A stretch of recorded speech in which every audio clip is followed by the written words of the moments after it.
Chair Wall, Vice Chair Hatfield, Hyde, members of the Commission, Director Colbert. For the record, I'm Derek Broman. I'm the Game Program Manager for ODFW. I and my colleague here are here to present the 2026 to 2028 Furbearer regulations. This, like many of our programs in the game management section, are very rich in data and information, which you can see in the packet. But today's presentation will primarily focus on some specific topics of interest and our staff proposals. So with that, I'll keep it short and hand it off to my colleague, Sam. Hi, good afternoon. My name is Samantha Fino, and I'm the Carnivore and Furbearer Coordinator for Oregon Department of Fish and Wildlife. Is this working okay? Yeah. More? Okay. So I'm going to start this presentation with a program overview and then go into some details on general regulations and species-specific regulation changes that we're proposing. Perfect. So like all of our wildlife and fish populations, we manage populations for long-term health. A lot of our decisions or recommendations and proposals are informed by data. So whether that's harvest reporting, biological sampling, wide surveys or research, they inform on-the-ground action. And these action items may protect and restore habitat and or manage conflict and harvest. And the Furbearer program and Furbearer species are, of course, part of, follow that same template. There are several components that contribute and comprise the Furbearer program, and we're here for the regulations and harvest component. Harvest regulations ensure sustainable levels of pressure for healthy populations that can support that opportunity. However, the Furbearer program is much bigger than that.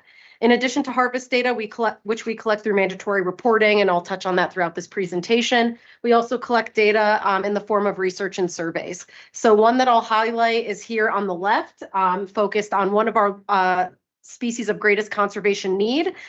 So the diversity and wildlife programs coordinate a long-term monitoring effort for Sierra Nevada red fox, which you can see, like I said, in that map on the left.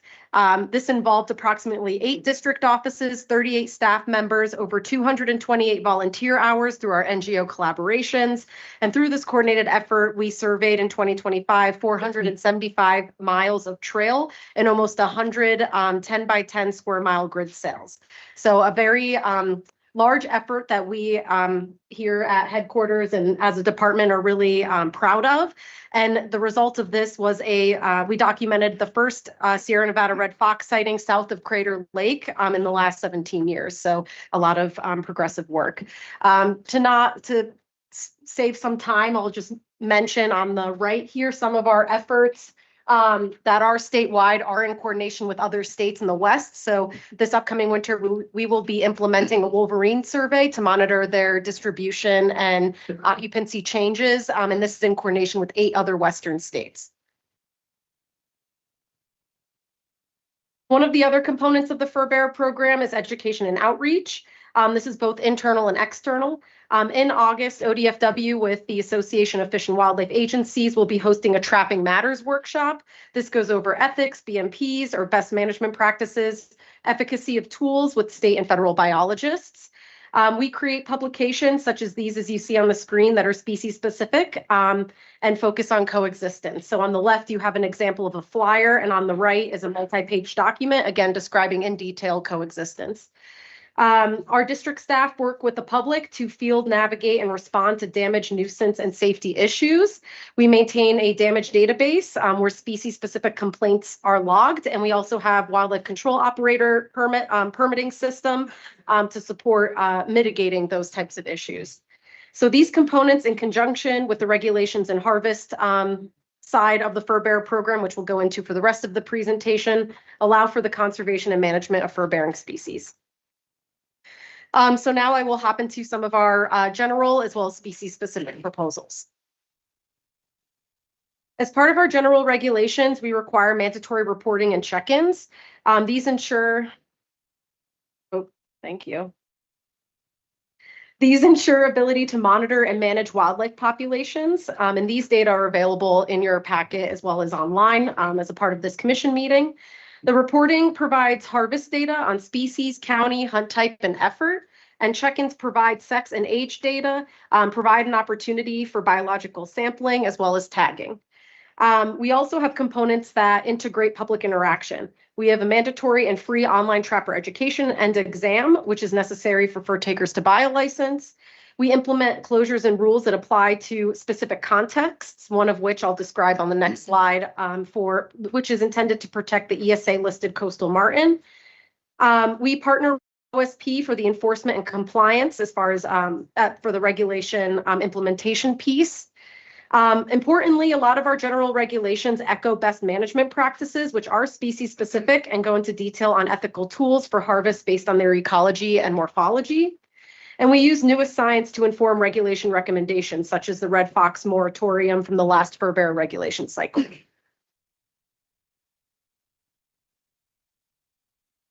So our first proposal is to change the rule focused with the intention to protect coastal martin west of Interstate 5. This is a correction for accuracy and enforceability. The Siskiyou National Forest merged with the Rogue River National Forest to become the Rogue River Siskiyou National Forest. So this proposed change would integrate that accurate terminology. As a species of great interest to fur takers, we closely track bobcat populations and evaluate harvest to ensure it's sustainable. In addition to mandatory harvest reporting data, bobcat pelts must be checked in for tagging and a jaw is submitted from which we obtain a biological sample and age the tooth. This means that we have excellent biological information that complement the harvest data. As such, we have the ability to evaluate population demographics, such as the proportion of juveniles, females, and adult females, as well as average age at harvest. And all of this indicate that the population in Oregon is robust and healthy. Our harvest data also indicate that harvest is sustainable, as demonstrated in the trends with harvest and effort. Switching over to beaver, just to kind of zoom out, new commissioners, ODFW is one of a handful of states that has a beaver-specific management plan. So this is the Beaver Action Plan. It has 4 pillars for prioritization of needs and objectives. Those are data and science, habitat restoration, outreach and communication, and beaver management. The last is what we'll be talking more in detail on. That pillar has several sub-pillars or components. These are completing requirements for the Private Forest Accord as far as data collection and monitoring beaver conflict. We reported on this in September, but those data and that information is also in the commission packet with today's meeting.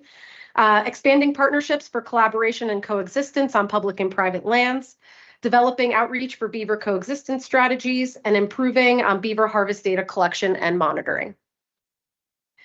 As a reminder, new in 2022, we expanded our beaver harvest information to include key data fields such as watershed, ownership, water feature, and intent.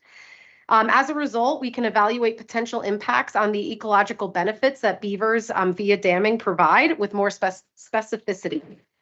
This improvement of data collection allows for us to infer that harvest is low and has been consistently so, and importantly is not a limiting factor to the statewide beaver population. Focusing a little more temporally on a 3-year trend, we can see that harvest is stable and sustainable. We have less than 150 fur takers that target beaver, and as such, harvest is not representative of the population, but rather represents trapper effort and participation. If we focus beaver harvest by water feature, you can see, sorry, Derek, on that first row, that rivers, which are often not dammable, have the greatest proportion of total take as far as beaver harvest and has been consistent over time. A distant second are ditch and channels and streams or creeks, and these fluctuate depending on the year.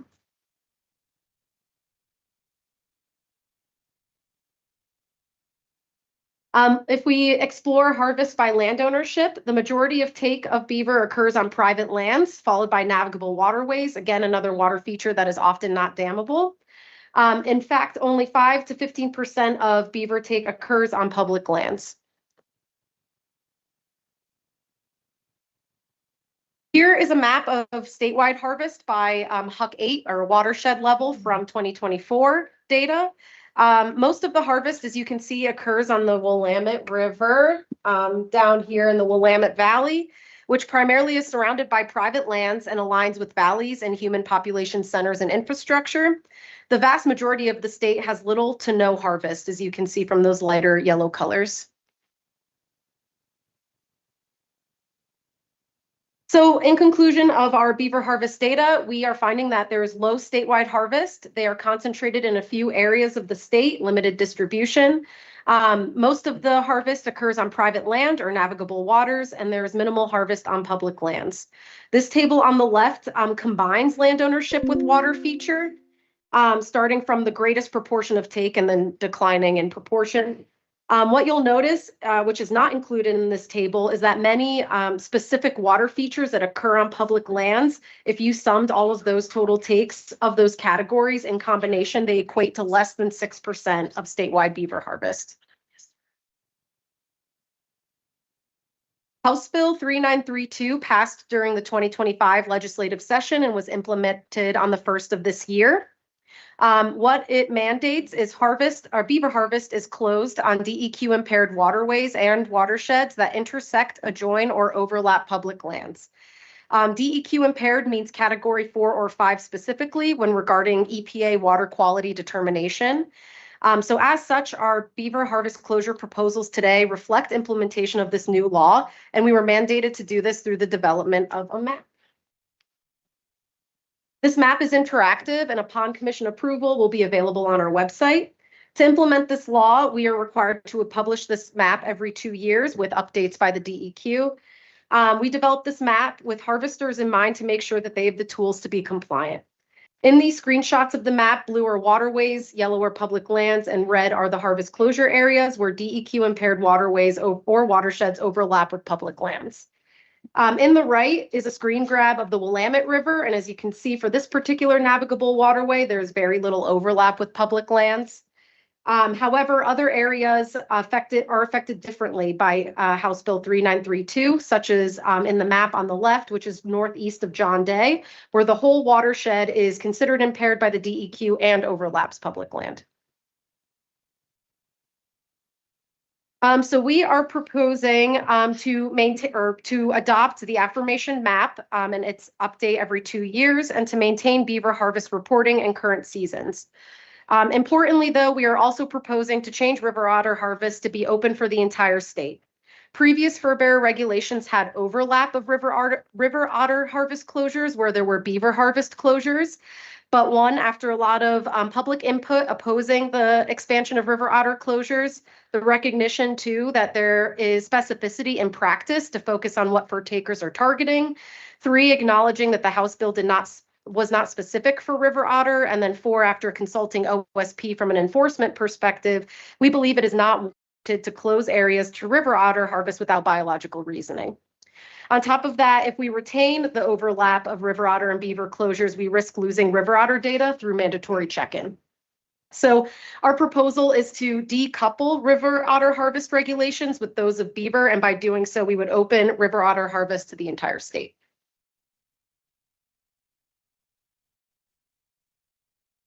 Other species staff recommendations, we are proposing to maintain no harvest season closures for badger, porcupine, nutria, opossum, skunks, weasels, and coyote. We are proposing to maintain no open harvest seasons for fisher, ringtail, wolverine, kit fox, Canada lynx, and sea otter. And then we are proposing no changes to harvest seasons for bobcat, marten, muskrat, mink, raccoon, and foxes, and no changes to pursuit seasons for bobcat, gray fox, red fox, and raccoon. That's like, what's the difference between no harvest and no open harvest on the top 2? No, so the first one, top left, is no harvest season closure, so an open season. Nope, that's okay, yeah, and then the one on the left is no open harvest, so closed seasons. So with that, I will take any questions.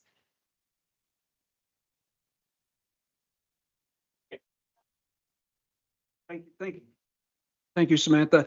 So I know we're going to have some public testimony because there's quite a few people in the room, but I just want to make sure the amendment is a new amendment from what you had previously submitted.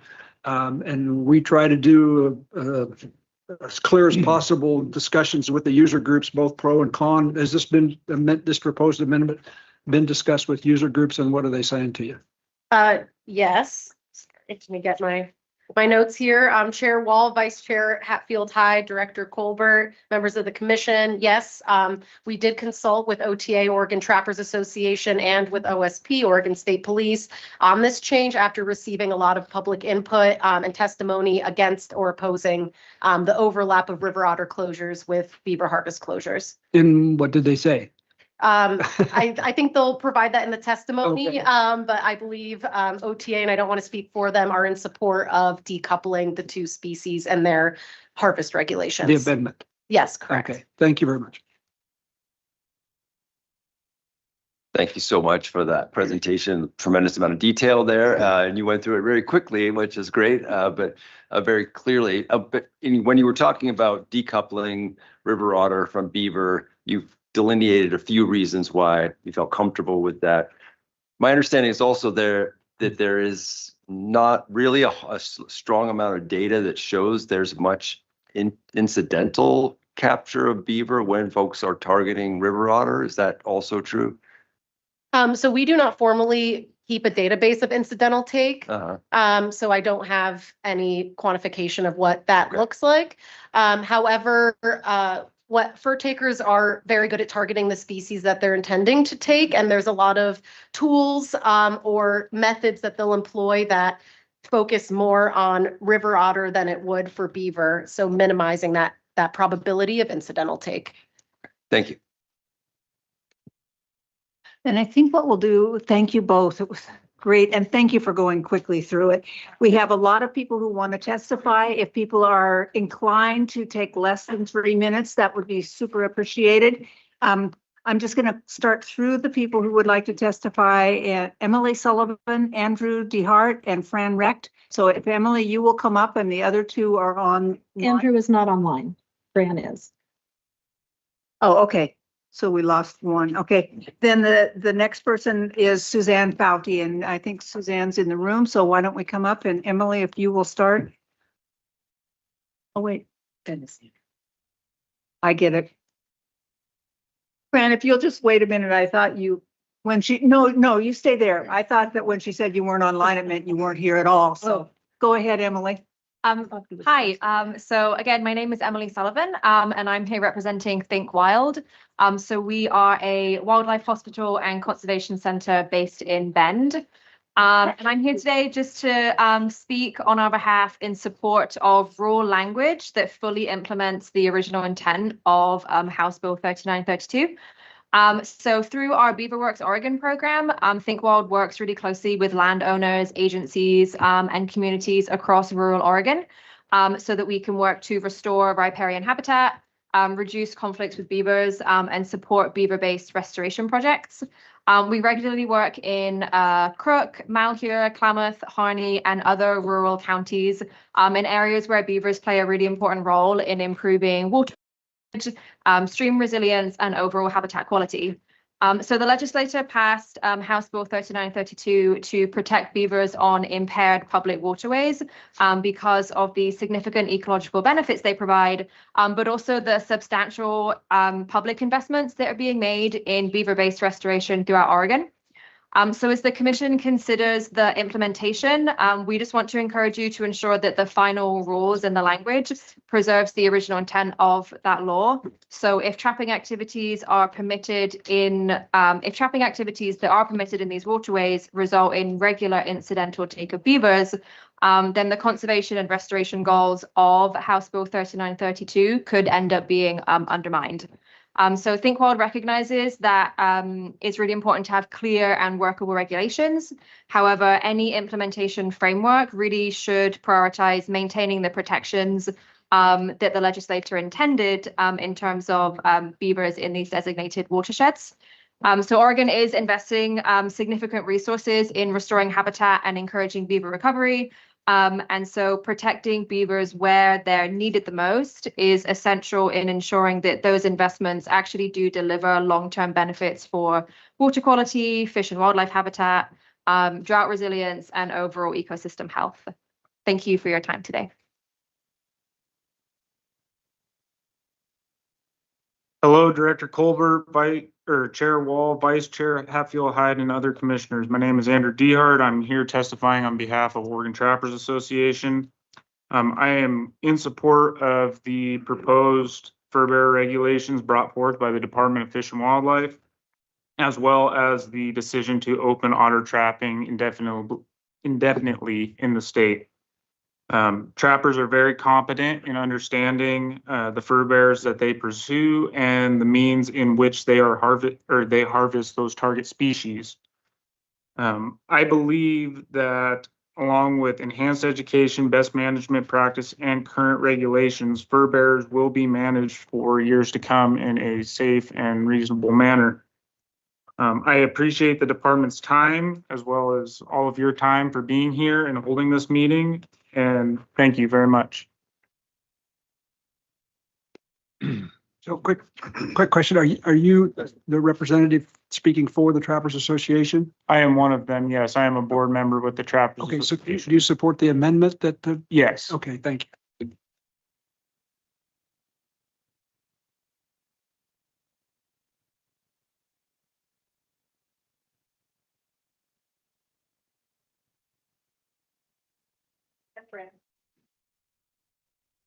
You want me to speak now? Yes, please. Oh, good. Yes, please. Thank you. Good afternoon. Afternoon, everyone. Chair Wall, members of the commission, Director Colbert. This week, Governor Kotek added Wasco and Josephine counties to the state's drought emergency list, which now includes 19 of the state's 36 counties. Also this week, the Oregon Capital Chronicle reported that Oregon is breaking the most records for low stream flow in the Northwest region, and it's expected to get worse in Eastern Oregon and Southern Idaho during the next 4 months. And yesterday, the Capital Chronicle reported that Governor Kotek declared a state of emergency over wildfire risks. Oregon is hurting this year, but this isn't going to be a one-off. Longer, hotter, drier summers and falls are our future with climate change. It's easy to despair at what's happening to our water, to our agriculture, to our forests, and to our fish and wildlife. There's one thing, however, that we can and must do to build as much resiliency we can into our stream systems. We can put a moratorium on the hunting and trapping of beavers, a keystone species on public lands, for a few years to get the population up to robust numbers. This will allow them to occupy all the floodplain habitat there is, expand as many wetland areas that they can, that can provide buffers and refuge to animals and livestock during fires, and store more water on the landscape for longer. Streams on public lands, as you have seen in the image from my written testimony, are the source for a large majority of public drinking water in Oregon. The new closures enacted based on HB 3932 only deal with water quality limited streams, and whole areas of the state, including those in the driest areas, haven't even been assessed for water quality. Additionally, water quality limited streams have nothing to do with protecting healthy streams that need beavers to stay resilient. The power is in your hands today, commissioners, to get the trajectory going in the right direction, to curtail the one source of beaver mortality we can control, and to begin to rebuild beaver populations. You can stop the hunting of beaver and trapping until populations are robust again. There's limited trapping and hunting on public lands, as you have seen, and there are plenty of other animals available for hunters to hunt and trap in the interim.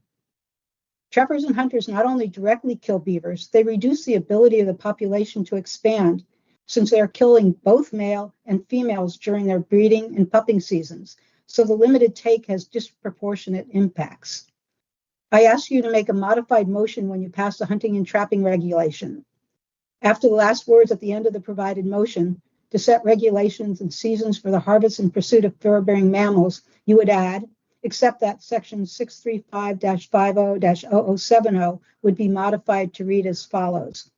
All public lands and the waters that reside on them, flow through them, or have one side bounded by public lands and not currently closed under HB 3932 are hereby closed. All existing ODF and W closures are hereby incorporated into this closure. Thank you for your attention. Thank you, Fran, and for all the information you submitted to us online as well. Let's go to Suzanne and then Story, and then we have Mary online. Chair Wall, Commissioners, Director Colbert, and members of the public.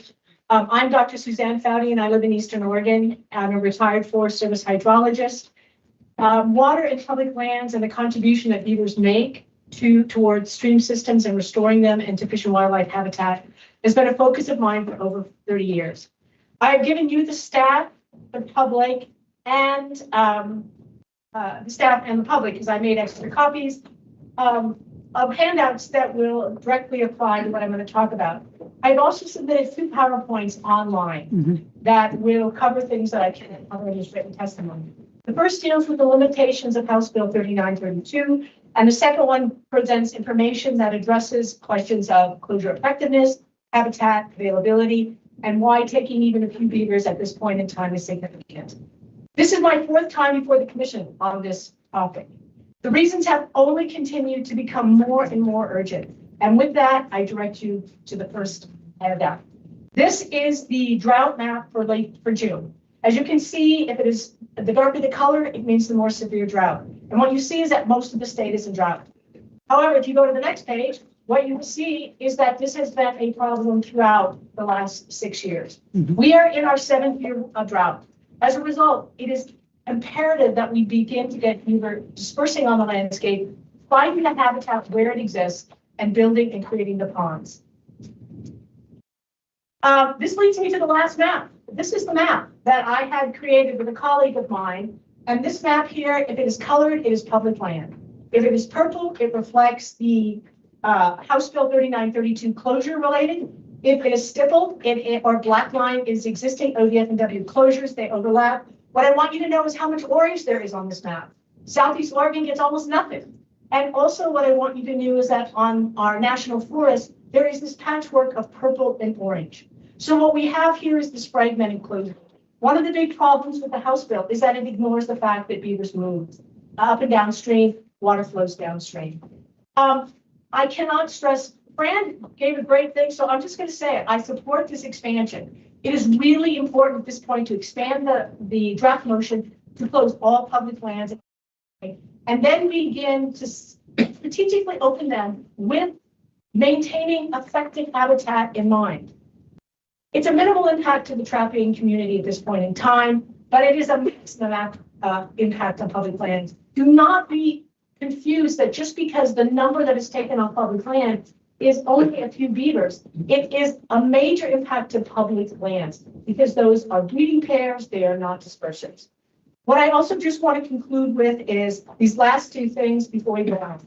The biggest question has been, do closures work? The answer is yes. These represent the science, and I recommend that you take a look at the abstracts. The science is there.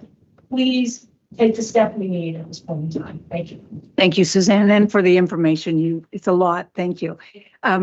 The story, if you will go next, and then Mary online, and after that, Todd Atkins, Carl Berg, and Amy Patrick. Go ahead, Story. Hello, Chair Wall, Vice Chair Hatfield Hyde, Director Colbert, and members of the Commission.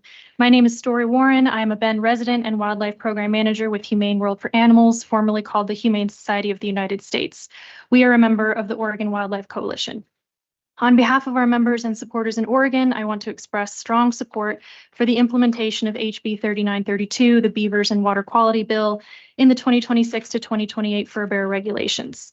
This implementation will allow natural processes to occur that are critical to the restoration of Oregon's impaired waterways. However, we have significant concerns about the last-minute changes to river otter trapping. Oregon's waterways currently suffer from poor water quality due to high temperatures, sedimentation, and toxins. Beavers, as ecosystem engineers, play a vital role in addressing these issues. Their activities help slow water flow, restore impacted water tables and underground aquifers, create natural wetlands that filter toxins, and expand riparian wildlands for wildlife. Scientific evidence shows that beaver dam complexes can effectively address most water quality issues while providing these ecosystem services for free.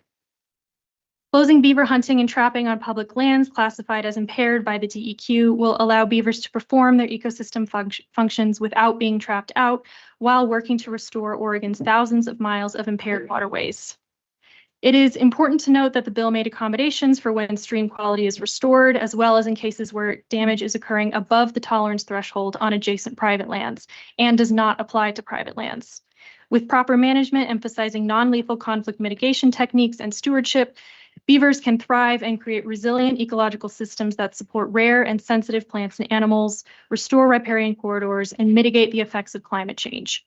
This will enable beavers to help restore Oregon's waterways and improve water quality. While we strongly support the implementation of HB 3932 and the Furbearer regulations, we oppose the last-minute amendment that would open river otter trapping in areas that were previously closed. Previous closures accounted for the risk of incidental killing of beavers, and this amendment would undo a precedent that predated and had nothing to do with HB 3932. Instead of staying consistent with an existing rule around otter trapping and implementing the legislation, the amendment reverses the rule completely with no stated conservation goal or benefit.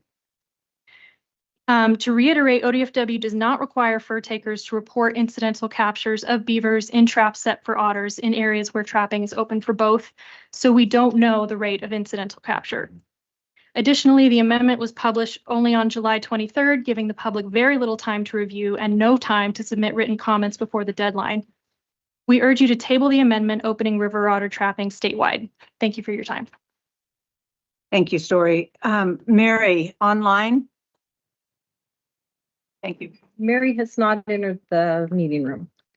Okay, then we will go on to Todd Atkins, Carl Berg, Amy Patrick. If all three of you want to come up at the same time, that's great. And after that, it will be Jeremy, I believe it's Watson, but I'm not sure, Stan Steele and Jim Soares. See, go ahead, Todd. Yep. Let's give it a try. Chair Wall, Vice Chair Hatfield Hyde, Director Colbert. Real simple statement. There are a lot of folks who want to talk. I'm going to give them maximum time. Oregon Hunters Association supports the proposal as amended. That's simple. I've been a trapper my entire life. I've been trapping longer than I've been hunting. And when it comes to otters, you can target those very, very carefully, and bycatch is not an issue. So OHA fully supports and appreciates the agency's hard work on this issue.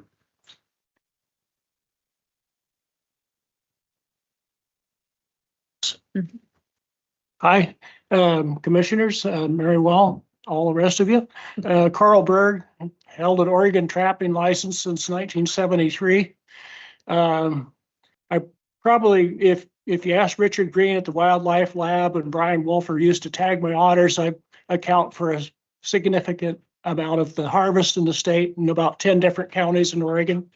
And so I would just tell you, I'm very appreciative of staff coming up with a proposal to not include otter in this silly HB 3932 proposal where they can't build dams on the Willamette River that I primarily trap anyway. And so this would just added salt to the injury, so to speak, you know, if they also included otter there. So, and I will tell you that the way that I trap, I specifically target otter on toilets. I occasionally will catch otters in beaver sets, but it never happens the other way around. I can't remember ever having caught a beaver in a specific otter set that I made. And so I know that there's not going to be any issues. Brian Wolfer mentioned that we could still be liable for citations if we caught beavers in these closed off areas. Have no concern about it whatsoever. I know what I'm able to do, and I'm not going to have an issue with incidental catch of beaver. Thank you very much. Oh, one little thing. Ironically, I contributed otter carcasses to DEQ's study in the late 90s that was helping to do necropsy studies on otter to determine pollution levels in rivers in Oregon. There you go. Thank you. Thank you, Carl. Amy, go ahead. Good afternoon. For the record, my name is Amy Patrick, and I'm going to be speaking on this topic just for myself today. And I'm going to be speaking as somebody who participated in the beaver management work group that was done back in 2021. And specifically for our three commissioners who were not here at that time, I kind of just want to provide a look back over the last 6 years since the first request to ban beaver trapping on public land came before the commission. And that was a catalyst to begin the beaver management work group. That was a year-long process that we undertook. I served also on the 4-member subcommittee for that work group that was key in crafting the recommendations that came forward out of that. Those recommendations set the foundation for the Beaver Action Plan that we now have set up here with the agency. And I would just want to highlight the fact that in those recommendations, trapping was not found to be a key mortality factor in beaver populations.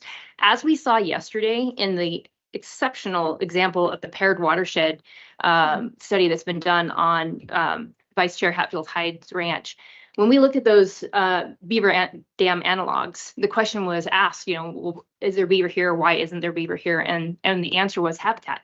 And that's what we found to be the number one limiting factor for where beavers are and are not. And so I just want to remind, bring that back around because we had that really good example yesterday, being able to see that on the ground in that watershed. I also just want to mention that the agency has put a lot of effort in these last 6 years to attention to beaver. We saw in the House Bill 4134 that the positions that are specific, there's one that's specific for the Beaver Action Plan. There's a lot being done for that species because the recognition of what they can do on the landscape when they have the habitat to thrive and be, of really good free use, basically, of improving the environment. In addition, Rep. Marsh has brought her 2 legislative concepts that have also worked very strongly for beavers as well.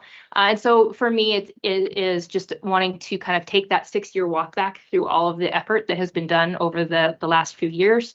And then also just really thanking the commission for being respectful of what the data says, especially when we talk about closing opportunity. That is an undertaking that should be done on the back of a lot of data to go with that decision-making process. Thank you. Thank you, Amy. Thank you. We'll thank you, all 3 of you, and we'll go to Jeremy Watson, Stan Steele, Jim Soares, and after that, Sean and Doug Nickel.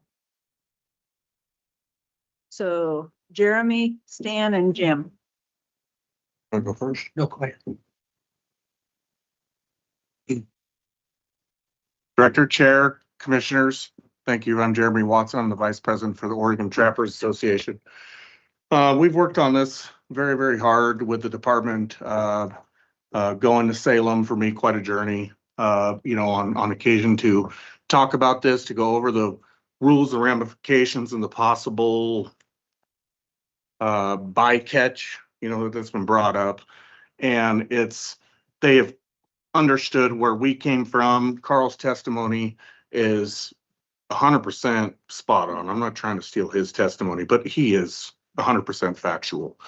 And with our education process, working with the department's education process, anybody that's not understanding in that stuff, we can explain that, teach them, show them that there is not going to be a problem between river otters and beavers. One thing I would like to mention is there's 22 fish hatcheries in the state of Oregon. 32. I took it upon myself to call most of them, and all of them, there's only a couple that haven't had any otter problems. I have been called many, many times. I've actually helped the department on some situations for otters, protecting endangered species. And most of those hatcheries have problems, and that's with the harvest that we have now. And they're still having problems. So considering to take that away, it's going to be fairly detrimental to our fish hatcheries. These fish that are at these hatcheries, they're in ponds, they have nowhere to go. They're there. So that being said, if we reduced river otter harvest at all in the state of Oregon, it would be extremely drastically worse. And I'll stop there to save time. Thank you. Thank you for your testimony and saving time. Stan Steele. So Chair Wall, Vice Chair Hyde, Commissioners, Director Colbert. This has been a task, hasn't it? The beaver issue. We've sat on beaver task force. not just once, but we've actually had them going back quite a while before where they were in a discussion on trap check intervals and others. And we've all have one thing in common. We all love beaver. And we want them abundant across the landscape. But what all these work groups and all the data has shown is that regulated harvest is not having an impact on ecological services. That beaver caught off the main stem Willamette, or even up some little creek, as long as it's regulated, has not been known or shown to have any impact that's going to have long-term negative impacts on habitat. So harvest is always what comes to mind. So we think we have to protect everything to protect something else instead of wisely managing both. So the decoupling of the otter regulation with the beaver closures makes scientific sense because truthfully, I've done a nationwide search with the leading otter researcher in the United States, Dr. Nathan Roberts, who actually is on the Off with FurTech advisory team. Also is an advisor to the IUCN and NatureServe. Not one single document, research paper can be found in the world that says by banning otter trapping, you help beaver populations. So if we're not making our decisions based on science, what would we be making them on? Ideology. That's kind of where we went with the beaver work group. We came out with what I thought was a fantastic plan for the department. I think it was the precursor to a lot of good things that are going with beaver in Oregon right now.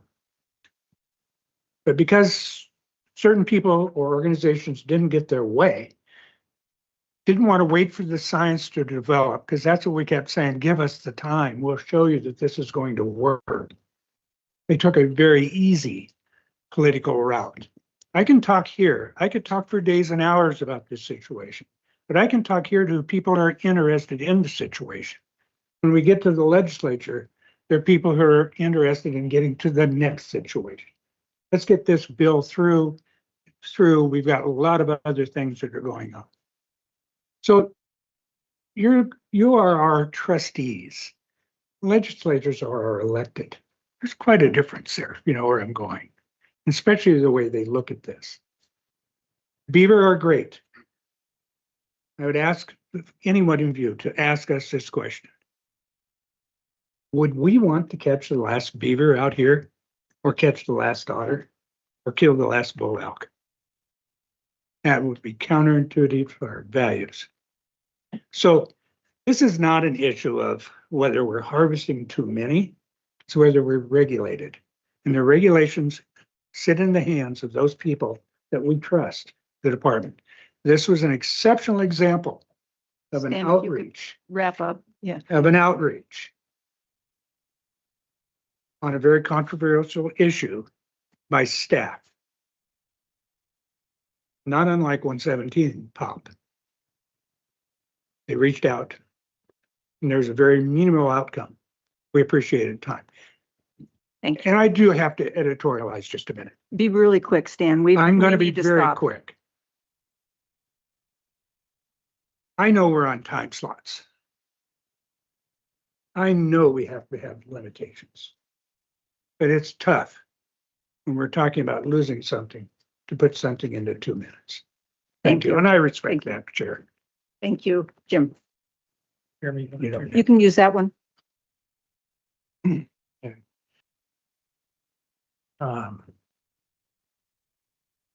Chair Wall, Vice Chair Hatfield Hyde, Commissioners, Director Colbert. For the record, my name is Jim Soares. I live in Wallowa, and I've spent over 20 years as an officer in the Oregon Trappers Association and have over 50 years of trapping experience. I'm opposed to closing otter trapping on lands closed to beaver trapping, and I'm opposed to closing beaver trapping on all public land. Having said that, I just want to say that we're in full support of staff recommendations on this. And I'm going to forego some of my testimony, but there's one thing I think that you commissioners need to hear. And that's, About the year 2000, some of these old beaver trappers began telling me that beaver were declining in some areas. I mean, these men now deceased caught thousands of beaver. They knew beaver backwards and forwards. Knew the species probably better than anybody. I questioned why they declined, and this is what they told me. After World War II, logging was king and large areas were clear cut. They were cut without regard for streams and were cut down to the streams and up the other side. The regeneration initially was deciduous species, which was excellent forage for beavers. And the beavers took advantage of the new successional growth and flourished. In the 1970s, the environmental community gained power, and as a result, buffer strips were left along the streams.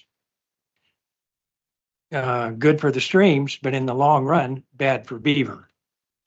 As time went on, conifers grew up along these old clear cuts, and they began to shade out the deciduous growth that was so precious to the beaver.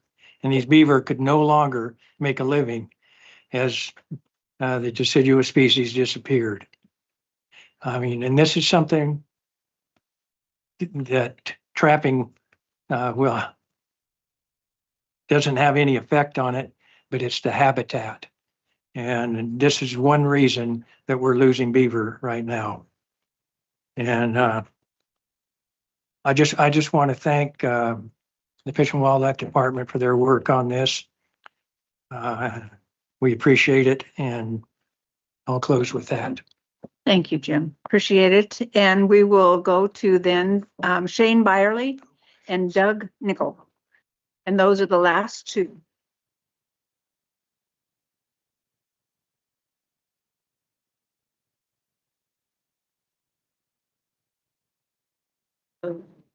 Shane.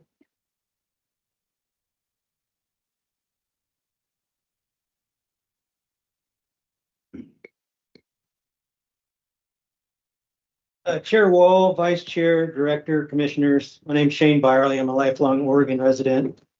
And I place a very high value on Oregon outdoors along with fishing, hunting, trapping. And I guess when you consider what was said today by various people, I ask that you look at the proven science behind the recommendations that were provided by ODFW staff determining these furbearer harvest regulations. And the beavers in Oregon are well protected by current regulations and Senate Bill 3932 and the Private Timber Accord, which gives them a huge sanctuary to live and prosper in. And in this day and age, very few people target them for harvest, and a lot of it's just due to damage complaints. In my opinion, we need to maintain a balance that is good for people while maintaining healthy populations of animals that prosper and remain free from disease. The furbearer harvest regulations, seasons, and bag limits are regulated by wildlife professionals that have many years of experience in the field and many years of data as a basis for recommendations they make. In closing, I support the furbearer regulations as presented and ask that you consider ODFW staff's recommendation and approve it. Thank you. Go ahead. So my name is Doug Nickel. I'm president of the Oregon Trappers Association. And since I'm the last one today, I'm going to be the quickest one today. So Oregon Trappers do support the way the furbearer regulations are written, and have enjoyed working with Samfino and her group over the regulation changes, and appreciate our input being accepted on them. So I'll just agree to what everybody kind of else has said. So thank you for the opportunity. Just to make sure, since you're the president, you're Yes, sir. speaking for the association, did you support the amendment? We do, as an association, support the amendment. Okay, thank you.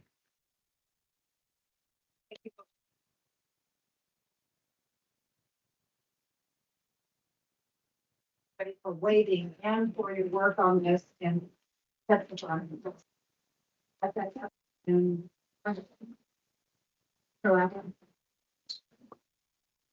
I'll be real quick. Does the staff recommendation, including the amendment in attachment 3, implement House Bill 3932 in accordance with the details outlined in the statute. Who can answer that question? Chair Wall, Commissioner Labhart, yes. Okay, thank you. For the record, Brian Wolfer, Wildlife Division Deputy Administrator. I just have a couple comments to make. I found the data interesting again this year, like last year, where it appears like most of the beaver trapping is happening in the Willamette Valley corridor in a large river system. It's just interesting. I think we saw that last year. We might have saw that the year before. And so it's just important to note. I appreciate the data that you have. But I guess what I would like to say is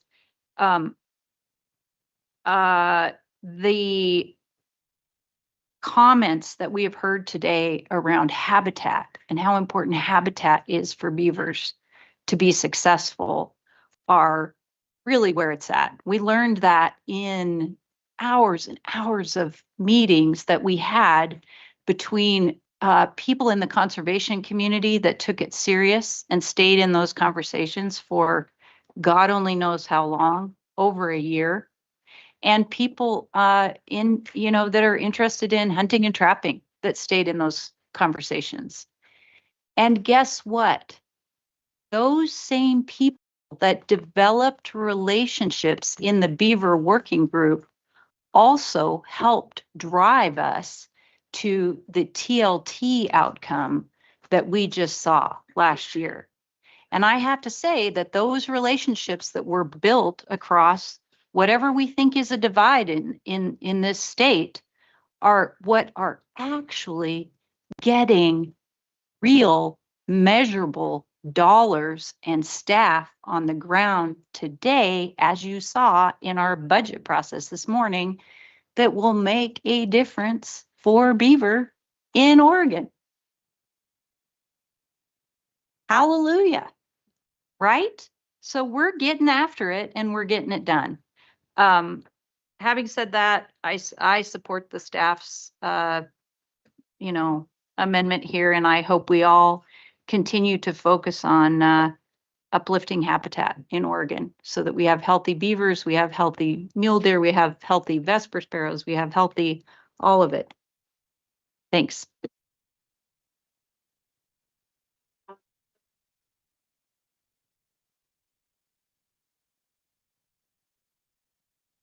Somebody just speak to that. They said it would be good to get the information if there is incidental take. Chair Wall, Vice Chair Hatfield Hyde, Director Colbert. We do not have an incidental take database because incidental take is so minimal. There's just not a lot of it happening. We can't record it in a way that would provide anything substantial. Fur takers do report incidental take to OSP, in which point it's up to OSP to provide the enforcement upon their discretion.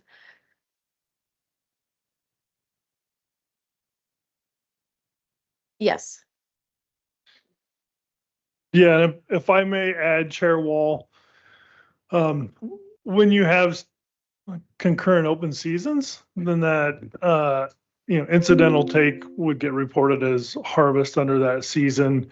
There are laws in Oregon that are in statute that a person's prohibited from wasting the pelt of a fur bearer, and so if a person were to have a incidental capture and it's a closed season for that animal, then they are going to need to report that and turn that over, or risk having additional penalties levied on them. And so with what we're talking about here, and otter being open where beaver's closed, when we talk about incidental take of beaver, just to be clear, that would still be a violation of the wildlife laws to kill that beaver.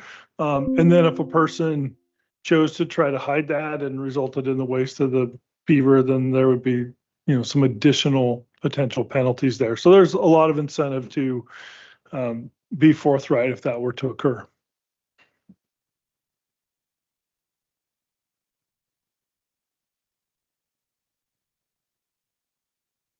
Thank you, Madam Chair. I move to amend Oregon Administrative Rule 635, Division 6, Division 050 as proposed by staff and shown in attachment 4, including the changes shown in addendum 1.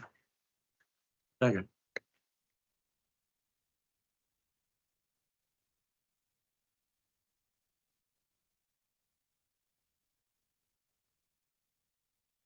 Hall DeFreeze, Yes. Spellbrink, Yes. Labhart, Yes. Morrison, Yes. Modal, Yes. Hatfield Hyde, Yes. Wall.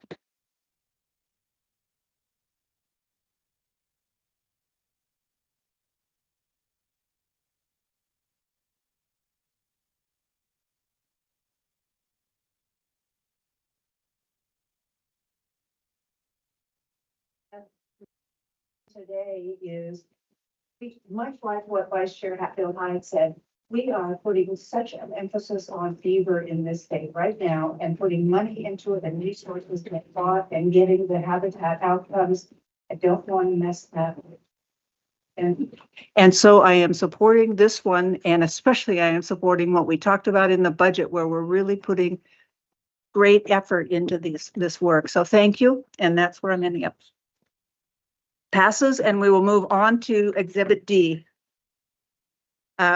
So could we have staff come up who will talk to us about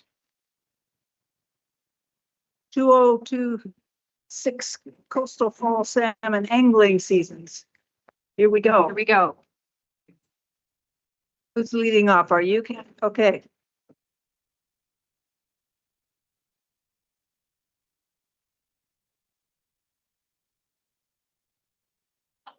Nice. We're after it. We're working on it. We're going. Okay, I think you can go right ahead. Great. Good afternoon, Chair Wall, Vice Chair Hatfield Hyde. Yes, I'm sorry, just a second. Just so folks know, we're gonna, if you could just keep the conversations down a little, because we'd like to keep going. Try again, Kathy. Thank you. Good afternoon, Chair Wall, Vice Chair Hatfield Hyde, Commissioners, Director Colbert, and for the record, I'm Cassie Lehman. I'm a salmon fisheries analyst in ODFW's Ocean Salmon and Columbia River program. And today we are presenting the proposed angling regulations for the 2026 Oregon coastal wild salmon seasons and associated rule changes.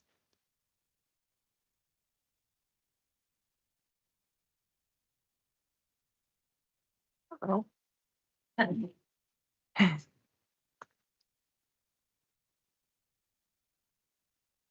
on.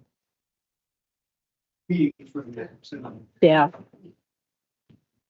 This slide I'm speaking to isn't too complicated, so I'll just talk it through. Oh, perfect. The rule revisions we've outlined in attachment 3 fall into 2 main categories. First, revisions to existing permanent rules specifying regulations for wild fall Chinook fisheries in coastal rivers. These permanent rules are revised as needed annually based on a review of prior year's returns and forecasts for the upcoming year. Second, we are proposing rules that would set regulations and basins that meet management criteria to implement wild coho fisheries. These fisheries are closed unless specifically opened with a rule change. And then lastly, in attachment 3, you'll see substantial edits to the rule changes that are just organizational in nature. The restructuring of these rules is intended to improve clarity, consistency between management areas and within the printed sport fishing regulation book, and just to make it easier to update the rules in future years. And I'd like to note that there are other permanent rules for salmon fishing that apply to these fisheries that are printed in the sport fishing regulation book. These rules don't change on an annual basis like those in attachment 3. And what is proposed today is designed to go along with those regulation book rules. Now I'm going to hand it over to Chris, who will present the fall Chinook regulations.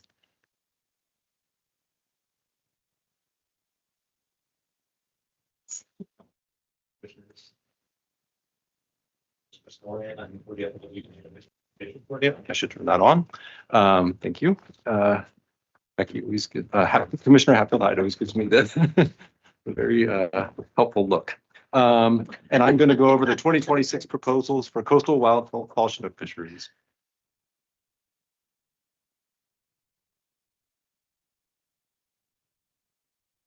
So our coastal fall Chinook populations are generally productive and viable and support important bay and river fisheries.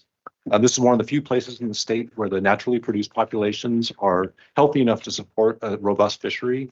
And over 75% of the fall Chinook harvested on the coast are naturally produced. And so this is really something to celebrate.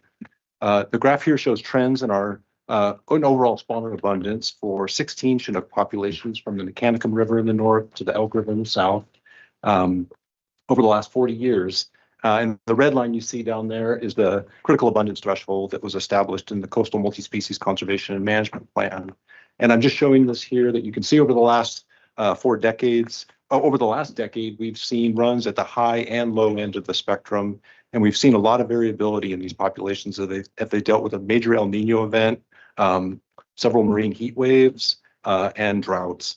But these populations have shown resilience, generally shown resilience during this time, but there are concerning long-term trends in some of our populations, as well as more significant conservation concerns in 2 of our populations, those in the Coquille River and the Elk River. And we are taking many actions in those places to improve viability. So fisheries for wild fall Chinook in coastal rivers are guided by management frameworks in the Coastal Multi-Species Conservation and Management Plan, or CMP, for rivers from the Mechanicsburg River to the Elk River, and by the Rogue Fall Chinook Conservation Plan for our South Coast rivers from the Rogue to the Windchuck. The details of the plan frameworks are different, but both scale harvest to the health and abundance of the populations based on a thorough annual review of spawner abundance, harvest, and forecasts. And both frameworks are intended to simplify regulations to the extent possible. So in 2023, after several years implementing the CMP Wild Chinook Harvest Framework, which is a sliding scale approach, we conducted an assessment that indicated we needed to make some adjustments. Specifically, there were conservation issues in several populations. Freshwater harvest rates were increasing in some rivers, and changing environmental conditions were making forecasts more uncertain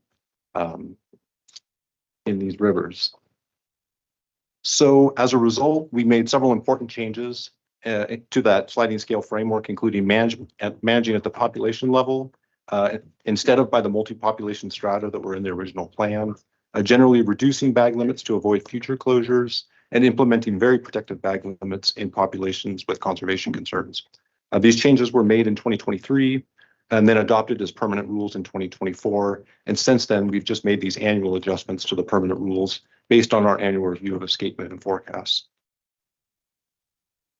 So this table shows the key information that goes into that annual CMP sliding scale analysis. You don't have to memorize all these numbers, but the idea here is that we take the previous year abundance and the current year forecast and their average to determine a sliding scale decision metric that I've highlighted here. And this metric is then compared to a critical abundance threshold or closure threshold to determine if the wild Chinook fishery is going to be open or closed. And that decision metric is also compared with past returns in that population to determine the bag limit. Bag limit options for each population are based on abundance and harvest rate trends, as well as the population size. The only population that fell below the critical abundance or closure threshold in 2026 was the Coquille.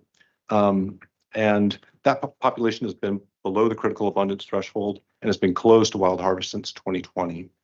The Elk River population, good news, is back above the critical abundance threshold this year after falling below it for a couple of years.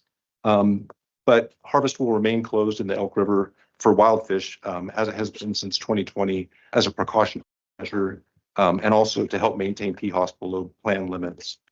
So all other populations are well above the closure threshold, and improved returns and forecasts in several basins or in several populations will allow greater fishing opportunity in 2026 compared to last year. This is a similar table for populations covered by the Rogue Fall Chinook Conservation Plan, which has a similar decision metric that takes into account recent returns and the forecast for the current year. And in this case, it's called a conservation status threshold, which is different than our CMP critical abundance threshold, but again would trigger reductions in harvest if we were below that level. And all the populations are well above that conservation status threshold for 2026. So I know I'm going through this fast, but hopefully That's that's okay with We'll our have time frame. questions. So with that background, I'm going to run through the proposed regulations for wildfall Chinook for 4 different areas of the coast. And it's important to note these regulations generally do not affect bag limits for hatchery Chinook. And there are fall Chinook hatchery programs in 10 of the populations I'm going to cover. So on the North Coast, we are proposing to increase bag limits in 3 of the 4 populations, the Nekanicum, Nehalem, and Tillamook, due to improved returns and forecasts. And in the Nestucca, we are proposing to lower the bag limit based on a relatively low return in 2025 and a low forecast for 2026. Otherwise, seasons on the North Coast are proposed to be the same as in 2025. On the Mid Coast, the only change from 2025 is an increased bag limit in the Site Law, where we've seen improving returns in recent years, following several years where we were really concerned about trends in this population. So this has been really good news in the Site Law. Also, another bright spot in the Umpqua, the outlook for 2026 is much improved compared to last year. And we are proposing to be back in the typical July through November season with 1 fish per day, 5 fish per season bag limit and no quota. Elsewhere in the Mid-South Coast, regulations will generally be the same as in 2025, with just a slight adjustment in the season when the coquille would be open to hatchery Chinook. And this season aligns with the proposed wild coho season in the coquille that you'll hear about later in our presentation. We are also proposing to maintain the 3 salmon bag limit that we had in the Coos last year. Only 2 of these fish may be a wild Chinook and only 1 may be a wild coho when that wild coho season is open. And finally, there are no proposed regulation changes for the Rogue and other South Coast rivers. So any changes you see in the proposed rules there are purely organizational. So now I'm going to pass it back to Cassie to talk about wild coho rate proposals. Thank you, Chris.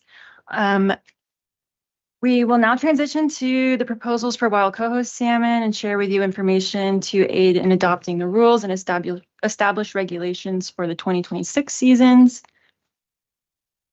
To begin, the wild coho fisheries we're proposing today are targeting coho that are part of the Oregon Coast natural stock.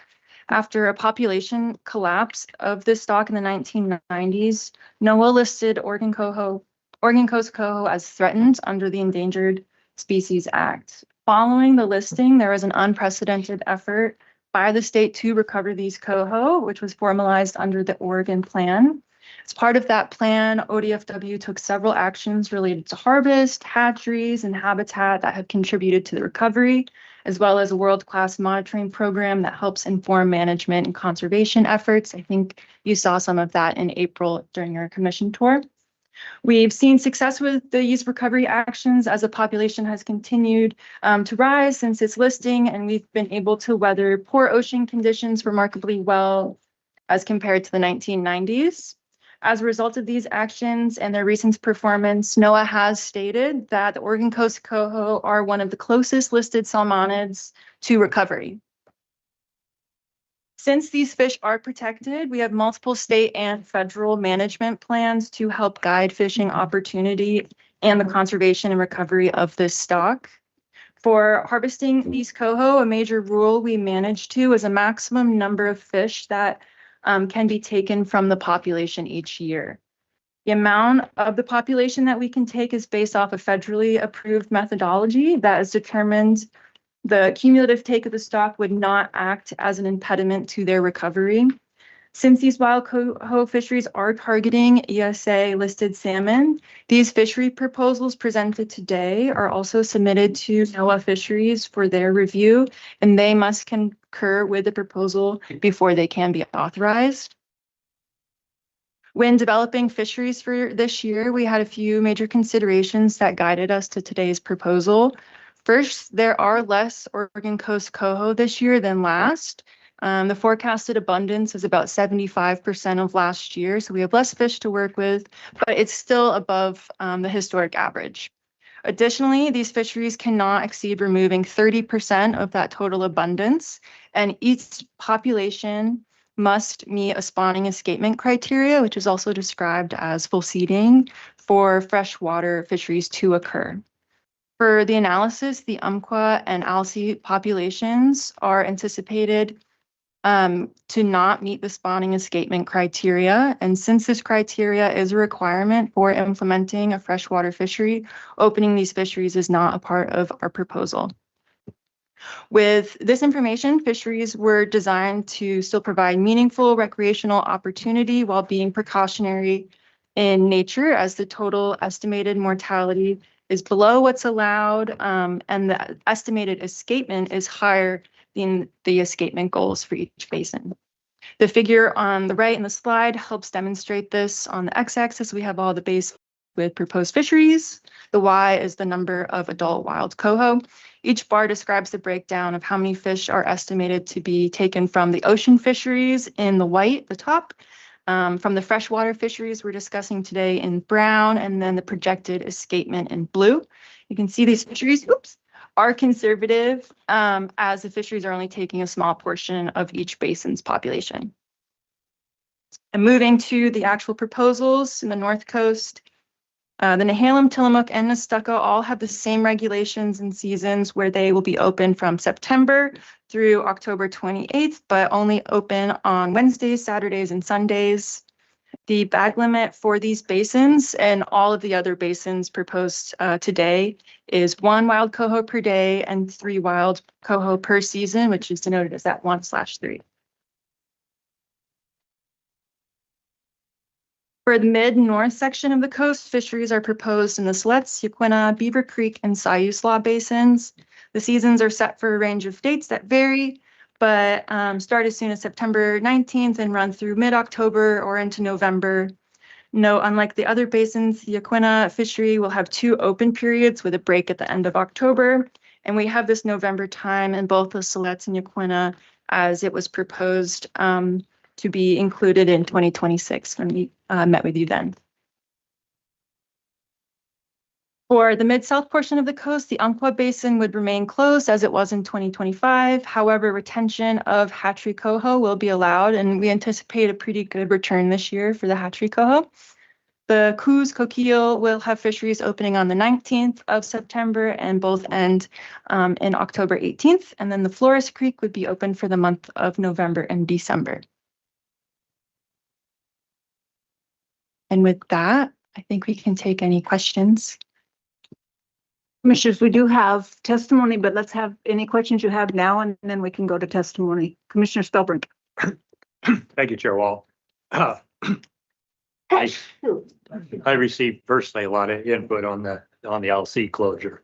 And through a lot, and I was, sent some reports. Anyway, it's kind of my understanding that the proposal to close the LC Basin coho season this fall was based on a seeding criteria developed in 1998. And it might not be a very good basis for managing the fishery, that it was based on old science and limited data. The one report I looked into there, the National Marine Fisheries 2009 Fisheries Management Evaluation Plan, found that the 1998 criteria was outdated, was flawed, and there was new, better data available, and it specified that it be updated, but that was never completed. And I guess I believe the criteria in the 1998 data, the one we're working under, was like for 15,100 spawners. Do you have any response to that? Yes, thank you, Chair Wall and Commissioner Spellbrink. The spawning or escapement criteria we have in the state's FMEP was developed in 2009, and we worked with the National Marine Fisheries Service to develop that plan, and they sort of have reviewed and agreed to use the criteria that's described in that plan as the guidelines for implementing a freshwater fishery. And it does include those seeding escapements from the late 90s when Amendment 13 of the Pacific Fishery Management Council was developed and OCN was listed. However, since we started some small fisheries in 2010 and for a few years there.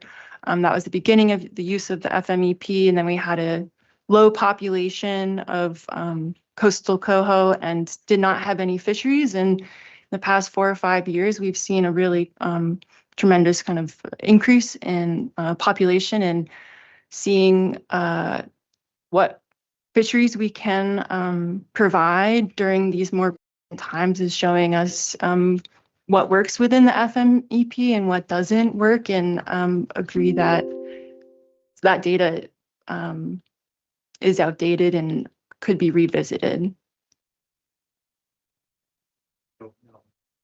But the criteria for full seeding, most available habitat in a river basin is like 42 spawning per mile. Did you find out accuracy on that? But that's what I was told. I think spawning, the seeding criteria and spawner per mile, I think can get a little tricky when comparing basin to basin, and it's more specific to each basin and the available high quality habitat versus just all habitat that is available to spawn in. And so I can't speak to that exact number at this time. 15,100 criteria for the sea basin based on that 221 miles of available habitat would be 68 spawners per mile. So you can see it kind of looks on the surface like I think the LC is being fully seeded. It's just we're working on some old data that hasn't been updated as it was specified to be updated by fisheries back in 2009. Anyway, that's we'll go and listen to some testimony, but that's some of the information I received. Thank you, Commissioner. I have a quick question, and I think this is to you, Chris, because it was the stuff you were talking about, and then we can go to testimony. I think I'm reading things backwards, but I want to find out, because on the Umpqua, I look at it and it says that I'm looking at page 3 and 4 of the staff report, and it's the charts about the escapement that we had in 2025. And I'm just for this second looking at Umpqua, and it's 13,244 in 2025. And this year it's forecast for about 9,500. So significantly down. But what I think you said is we're going to increase the bag limit, and so we're going up to 1 in 5. So am I reading this backwards? Chair Wall, this is a really good question, and it is confusing because you have this difference between the forecast and what you actually see on the spawning ground. So in 2024, we saw the lowest return to the Umpqua we had seen since the 1980s. Subsequently, we had a forecast for 2025 that was also low, and you remember that we had put in a very restricted fishery. Subsequent to that, we saw a much higher return than we had expected. That's that 13,000 fish number that you see there. This was the number of fish that we estimated made it to the spawning grounds. So we had a much stronger return. The forecast for 2026 is lower than that number, but is still much higher than we were when we were making the decision about 2025. And so overall, we've just seen a much better return last year, and we're expecting a better return this year. And that's why we're able to open up that opportunity again.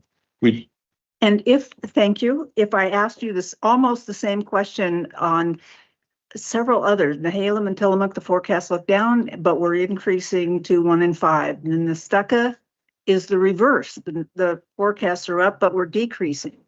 And so it's in the South Coast, Hunter, Pistol River, Chetco, Winchuck, 3 of the 4 of those are down by more than 50%. And we're not changing. So just say a little bit more, if you will, because those seem really counterintuitive. Oh, yes, Chair Wall, this is an excellent question. And this is, again, with those other basins that you're seeing, it's the same story as we saw with the Umpqua, where our 2026 or 2025 forecast was down, and we had seen poor returns in 2024 in some of those basins. Subsequently, we saw much better returns last year than we expected, and we're seeing better, even though the forecast might be lower than that number, it's still overall, we're expecting it's pushed us back up in that bag limit decision into a higher bag limit category. And we feel confident moving ahead with those bag limits because we did see those good returns last year. In the Rogue Fall Chinook plan, again, we take into account what we saw last year and what we're expecting to see this year.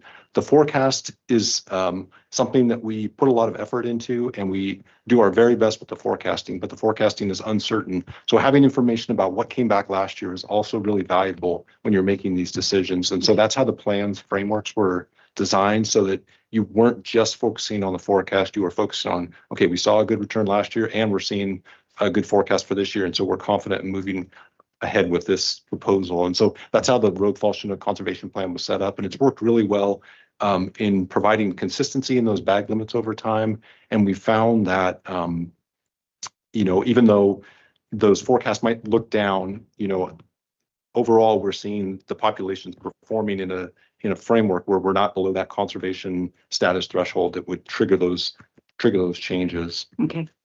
Now I have just one more follow-up question, staying right on the same theme.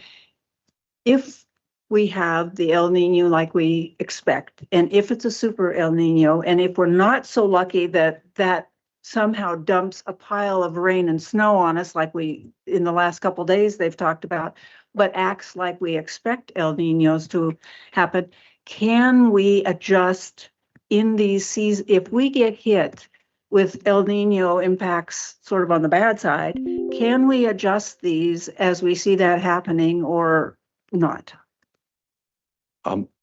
Chair, well, there's always an opportunity to make adjustments if we see something in the environment that tells us we need to take immediate action. So that is always on the table. I would say that temporary rules. and two temporary rules. I would also say that just from the perspective of the department, thinking about how El Ninos have unfolded in the past, is we've just now transitioned into an El Nino pattern this month. They're expecting it to strengthen over the next several months. And, with a forecast that does look like a very strong El Nino that would develop this fall and winter. So at that point is when those impacts are really going to start to be felt in our marine systems. And of course, they also translate in many cases into the freshwater side.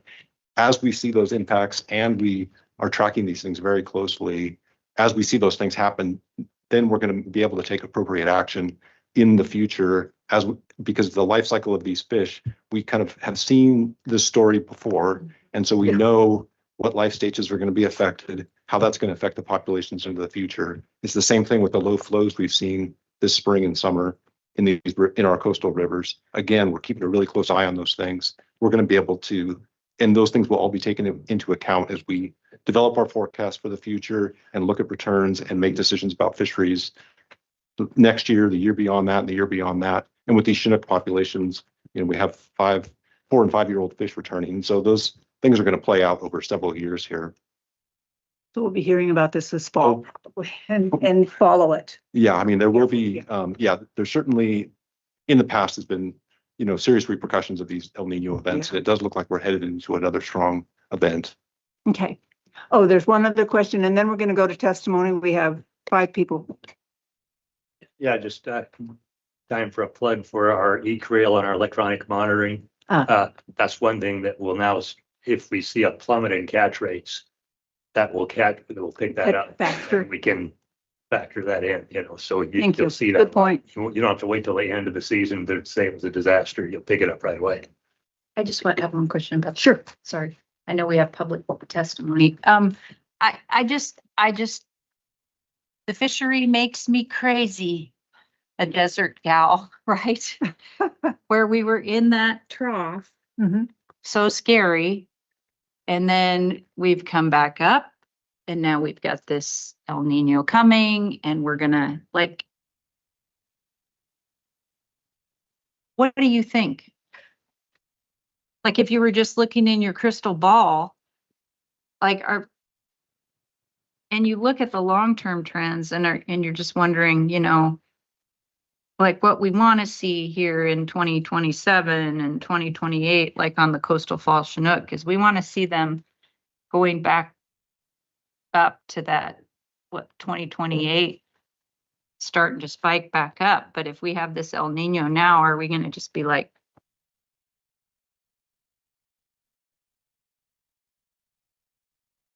what do you think? Can you?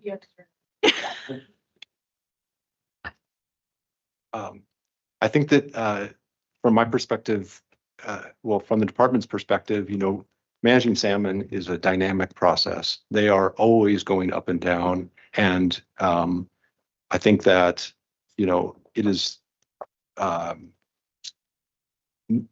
also you can't put the fish in the bank. They're going to be going up and spawning in their rivers. And so a decision you make now certainly has repercussions into the future. But if you feel like you can have a sustainable fishery this year that's not going to put the future in at risk, then it makes sense to go ahead with those fisheries. And that's what we've proposed here is bag limits and seasons that we think are kind of scaled to the risk that we have for these populations. And that's how these management frameworks were designed in these plans, so that we would be pulling back when we need to and making changes as these populations, as their abundance goes up and down.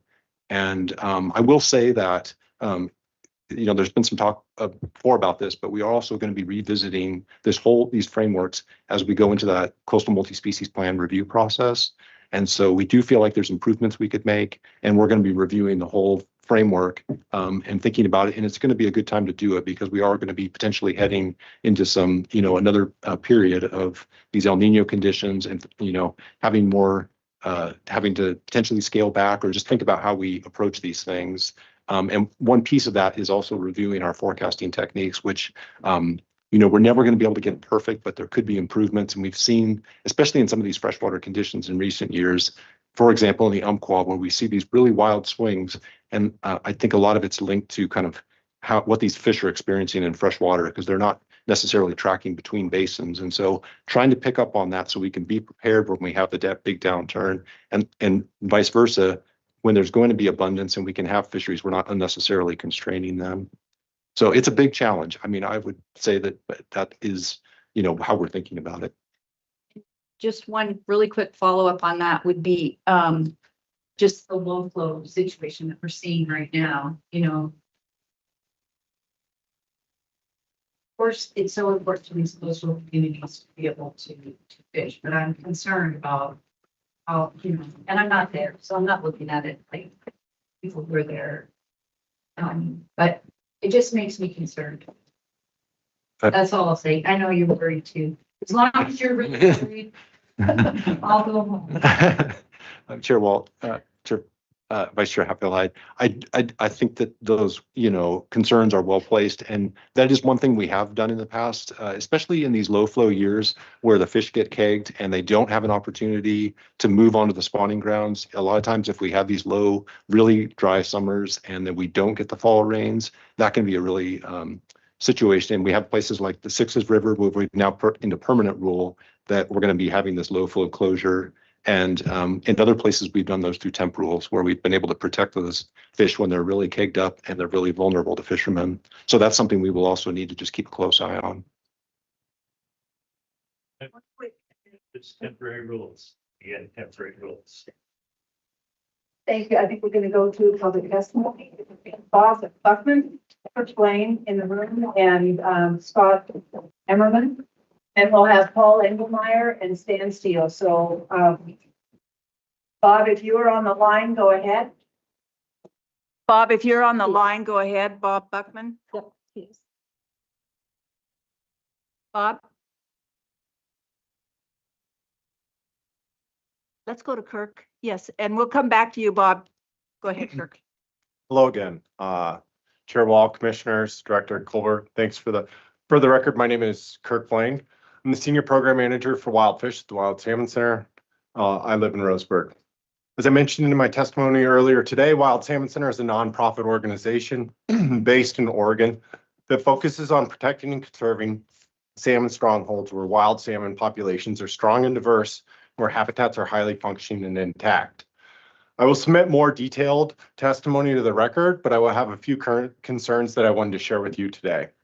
First, Wild Salmon Center supports the sustainable harvest of Chinook salmon by tribal, commercial, and recreational fisheries across the range, not just in Oregon. These fisheries should be managed to provide equitable opportunities and conservation outcomes. 63% of Oregon coast Chinook harvest occurs in British Columbia, Alaska, and Washington waters, with only 37% occurring here in Oregon. As negotiations continue on the Pacific Salmon Treaty for 2028, Oregon should advocate for a reduced harvest in mixed stock Oregon fisheries or mixed stock marine fisheries and increase opportunities for Oregon communities, tribes, anglers, and businesses. To support that effort, ODFW should develop population model tools that link the Pacific Salmon Treaty harvest levels with harvest opportunities here more locally in the coastal multi-species conservation management plan to make sure that those two harvest rates are linked together. Second, Wild Salmon Center appreciates the collaborative efforts of ODFW, National Marine Fisheries Service, and other partners through the Oregon Coast Coho Partnership to recover Oregon Coast coho. The investments have contributed to improvements since the species was listed under the Endangered Species Act. While we support sustainable harvest opportunities for wild coho, we remain concerned that a 30% exploitation rate is too high for an ESA-listed species. Wild Salmon Center would like to partner with and support ODFW and National Marine Fisheries Service to revisit Amendment 13, similar to what Commissioner Spellbrink was just talking about, to see a more robust framework for harvest management moving forward. Harvest management is a critical component to achieve delisting and broad-scale recovery of Oregon Coast coho. Ensuring a conservation-minded approach will ensure escapement, support greater population diversity, productivity, and improve the long-term resilience of Oregon Coast coho in the face of the changing climate, warming ocean conditions, and other uncertainties that we're seeing today. Thank you all so much for the opportunity to testify both now and earlier today. So. Thank you, Kirk. Appreciate it. Bob Buckman. Thank you, Kirk. Is he there? Bob is online, but he isn't unmuted. Okay, I can't. Then let's go to Scott Ammerman. Scott? Director Kohlberg and the commissioners, hopefully you guys can hear me okay. Yes. I will say that Commissioner Hatfield Hyde asked us to come together, those of us, groups, and what was going on in the Umpqua. And I will say, you will see us come together on exactly what was just testified about the Pacific Salmon Treaty. We're all going to be here supporting it and trying to get ODF&W to have a much bigger impact on what happens up there. So I'm going to echo exactly what was just said by the other individual. I am going to say that we're asking for a more equal split in the coho impact. You can see that under Amendment 13, it's supposed to be a split between the river fishermen and the ocean fishermen. They are giving a much larger percentage to the ocean, but that season's already set, so we can't look at that today. We can only look at what happens in the rivers. I'm here to ask the commission to ask staff, like I did last year, to go to NOAA and ask them if there's enough fish to have a Alsea River fishery. If the commission asks your staff to go to NOAA, Bob Buckman's online. He is a past district bio who set that number on the Alsea, and he's supposed to be testifying why that number is too high. We talked to 2 other past district bios for that region and talked to our current biologist. Oregon Anglers Alliance also went and talked to NOAA. We went and talked to NOAA, and NOAA's assured us that if staff comes to NOAA, that they will okay a fishery. Both Courtney Hahn and Lance Kruzik told the Oregon Anglers Alliance that there is plenty of room to have an Alsea River coho fishery this year. So we are simply asking staff to go and go through the process. We did the same thing last year. Staff went and talked to NOAA, and we got fisheries on 3 of our rivers. And you can see that escapement goals hit and all of that stuff. So I hopefully you'll get to hear from Bob Buckman. I see he is online. He's been kind of online throughout the day, but hopefully he will testify as to why the number on the Alsea is much higher than what escapement should be. And you guys all went on a tour of the Mill Creek facility on the Silettes. And when you did, you saw that some years on the Silettes, Mill Creek has 200 spawning coho, and some years it has 2,000 spawning coho. But every year we have pretty much the same number of out-migrating smolts because we've reached the stream capacity for that river. And what I will assure you is that the Alsea is reaching the stream capacity for coho smolts. So we're just asking for a season. We'd like it to be set for 1 adult per day and 3 per year.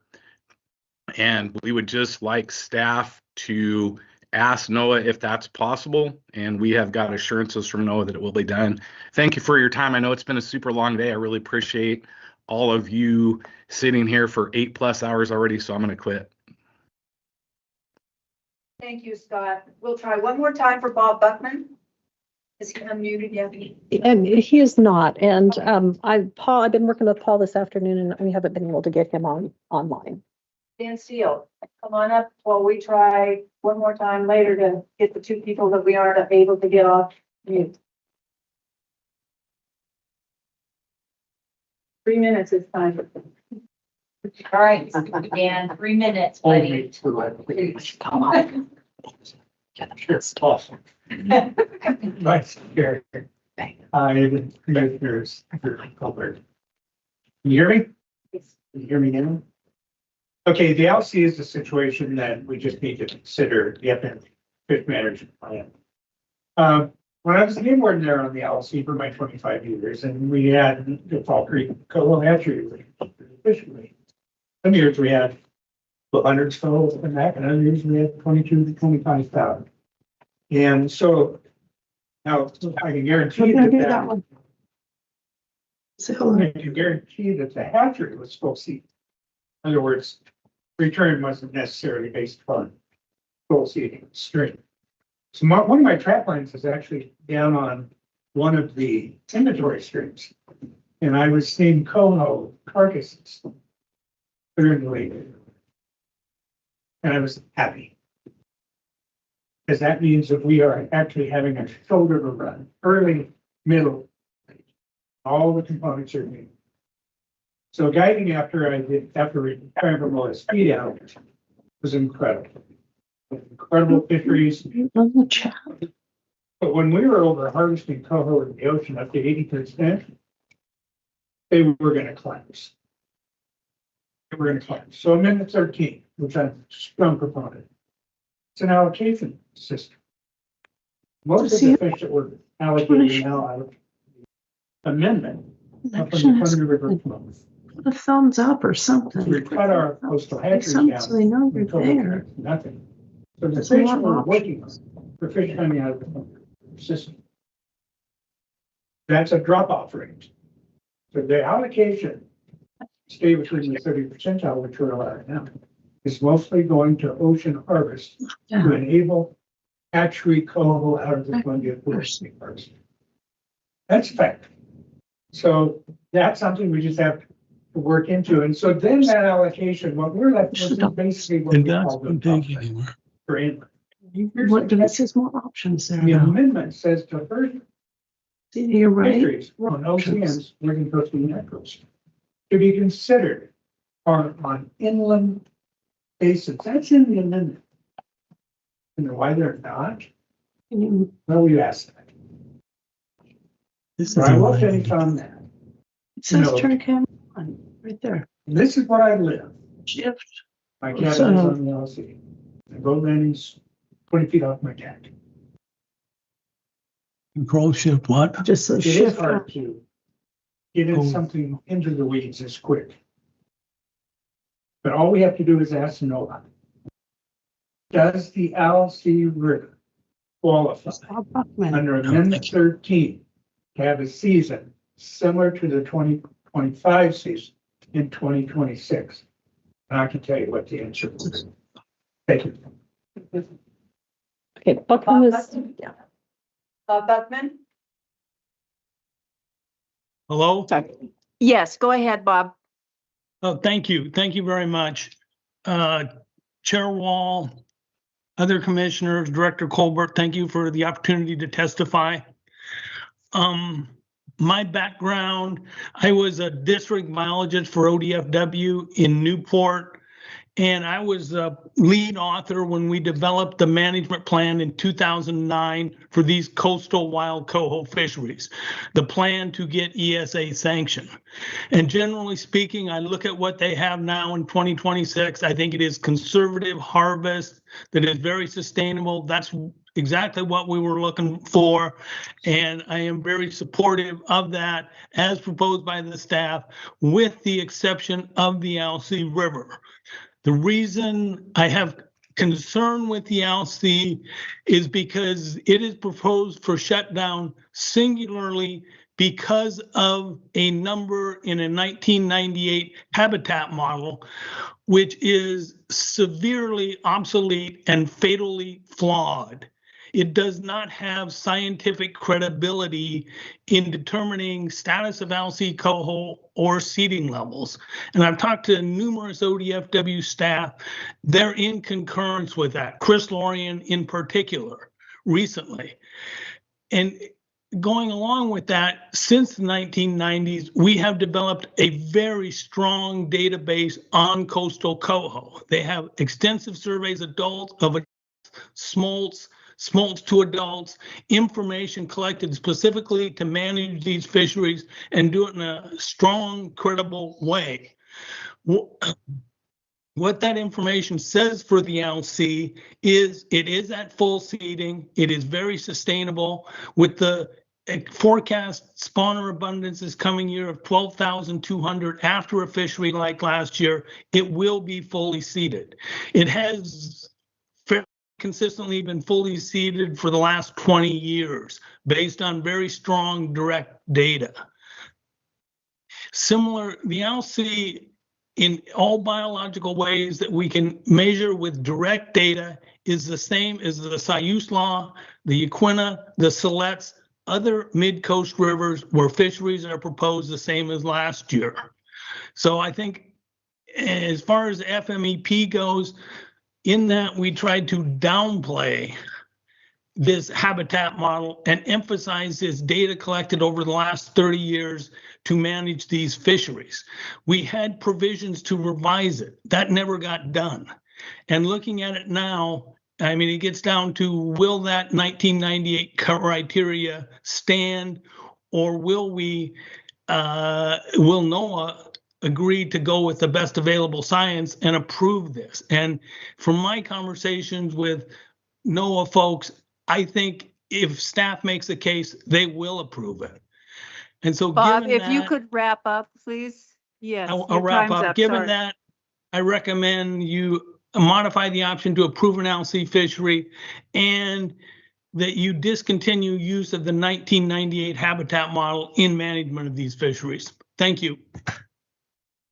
Thank you, and sorry about the time limits. That is it on, only because the other person, Paul Engelmeyer, is not online. So commissioners, any questions to staff if you'll come back up? And Chris, maybe while you're coming, as soon as you get here, you can, somebody just put words in your mouth so you can have a shot at saying yes or no.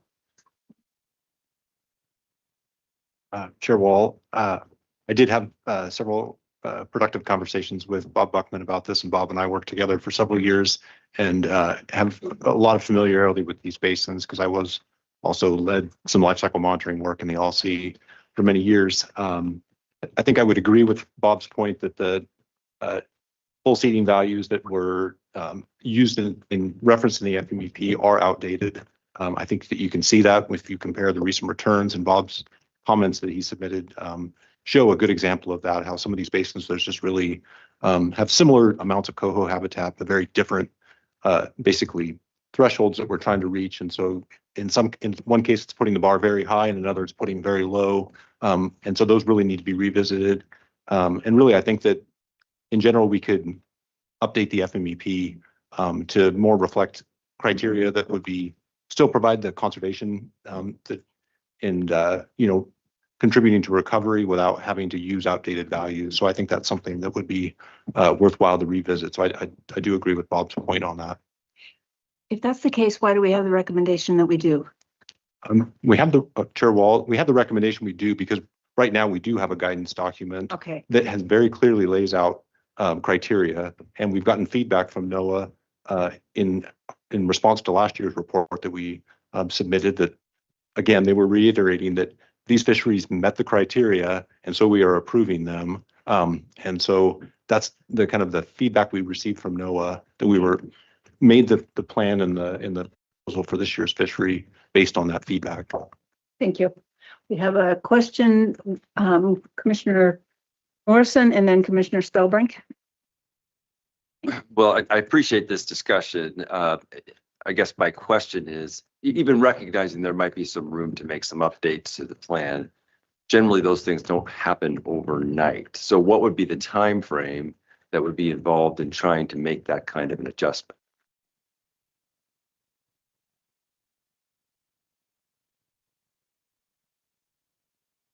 Thanks. Chair Wall, Commissioner Morrison, I might let Cassie take this one. Thank you, Chris. There's some different pathways that we could take. I think the simplest solution for the problem or the discussion we're having now, which is directly that our state FMEP is causing some questions and some opportunity for improvement, is to revisit the FMEP and collaborate and work with NOAA Fisheries on an updated version. And we'll have to, have discussions with them and concurrence with them that a new modified FMEP would be suitable for maintaining our conservation and our management of this stock. I think that could be accomplished potentially in a year. I think there's a simpler kind of solution. It depends on how detailed we'd want to go down. A greater endeavor would be to update federal management plans, which would be much more challenging. And I think it would go beyond just the issue that we have. So I wouldn't recommend that for this. So, well, just to clarify, that this adjustment, even if everyone here agrees that it's the right thing to do, can't be made in time for the next season. Modifying the FMEP and working with NOAA to make an official changes does seem like that would be a very ambitious timeline to get this done before September. So I think that would be a little too short. Cassie, if I could but if we wanted to go to NOAA on a short term for this year adjustment, could we do that quickly? Chair Wall and Director Colbert, thank you. Yeah, we can continue our discussions with NIMS and share our concerns with the values within the FMEP and work with them to try and find opportunity to provide fisheries that still maintain the intent of the FMEP and their conservation and, maintaining, some kind of fishery, though those conversations would have to be had before they could be authorized and concurred with NIMS. But we definitely can talk with them and see what's possible, though can't promise what is at this point.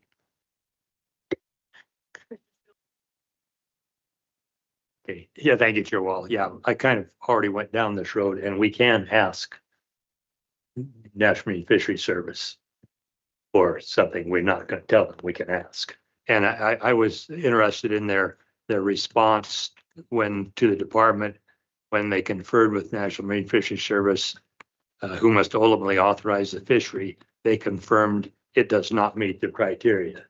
They didn't say it does not meet the criteria and we can't approve a fishery. They just said, I think they know also that the criteria, the bar is probably a little too high. I have a motion to make a secondary motion. I think first, talking to staff, we should probably approve the motion on the books, and then I can make another motion for your consideration. Before you do that, could we hear from Sure. Vice Chair Hatfield? Yeah, absolutely. I can get a part of the And one other thing, I guess I would ask this question too. If we had an updated model and criteria using current data that monitors adult spawners and juveniles, that would show, it would probably show the LC Basin is consistently at or near full seeding as are the other mid-coast basins. Would you agree to that?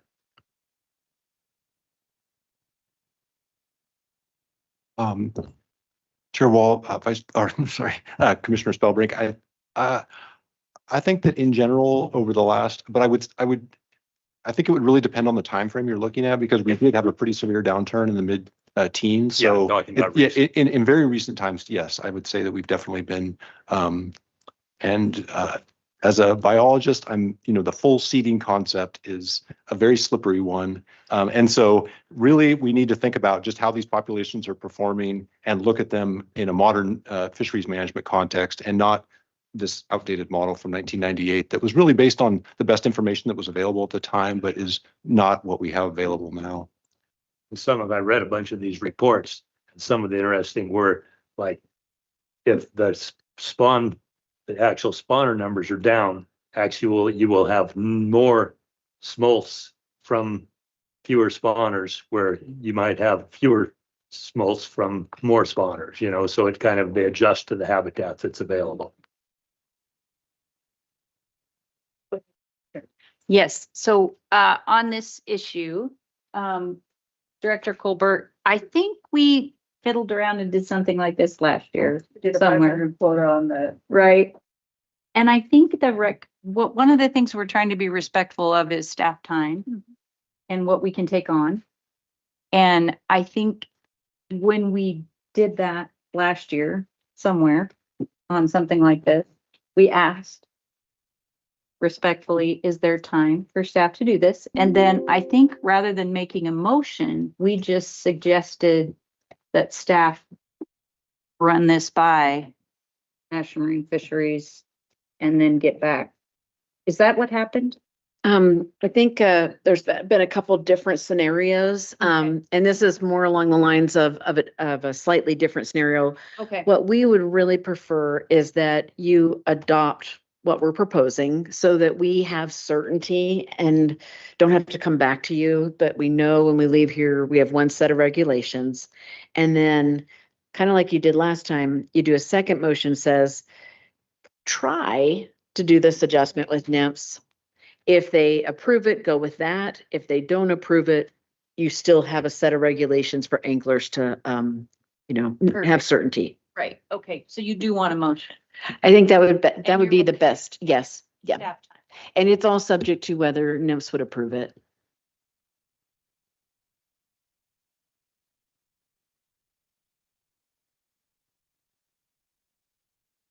I appreciate the help on the 6's low flow at that permanent rule and clarifying that. I think the department is doing more and more of these, identifying what to do if there is a low flow. We did it in the Columbia, we're doing it in the 6's, we're doing it elsewhere. Ditto with the cold water refuges and that sort of thing. So thank you on that. I think that was it. So let's go ahead. I think somebody's ready to make a motion. Yeah, I'll make the motion first. I move to adopt the staff recommendation and amend OAR chapter 635 013, divisions 013, 014, and 016 as proposed by staff in attachment 3. Second. It's been moved and thank you. It's been moved and seconded to adopt the staff recommendation and amend OAR chapter 635 divisions 013, 014, and 016 as was just read into the record. Let's do a thumb vote on this one if we can, please. Thank you. It's unanimous. Michelle, do you need the additional direction? And I think then there would be a second motion. Second motion. The second Okay. motion. And I kind of ran this by staff for some help with the motion here. To direct department staff to ask National Marine Fisheries Service to approve an Alsea Basin wild coho fishery designed so that we will remain below the designated exploitation rate, and ideally a minimum of 30 open days with a 1 in 3 bag limit. Second. Could you hand me that piece of Yeah. paper, please? Thank you. It's been moved and seconded to direct staff to ask NIMS to approve on the Alsea Basin wild coho fishery designed so that we will remain below the designated exploitation rate as was just read into the record. Those in favor? Thumb vote on this one, please. Unanimous, that one passes and we will take a 5-minute break. Thank you. Before we get a break, just really quickly, I'm sorry to embarrass you, Cassie, but what's that? Okay. Um, Cassie has been with ODFW for 4 years now, and I'm sad to say that she is going to be returning to her home state of Maine. She has been outstanding, just tremendous asset in our ocean salmon modeling and management program. And she also recently really took on a big lift of trying to streamline how we do these particular regulations. And so I just want to acknowledge all of your work and wish you the best. And thank you for all of it. Thank you. Thank you, Kathy. Thank you. Appreciate it. And good luck. 5 minutes, people, and be back because we have a bunch more to do in 1 hour.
species fisheries rule amendment.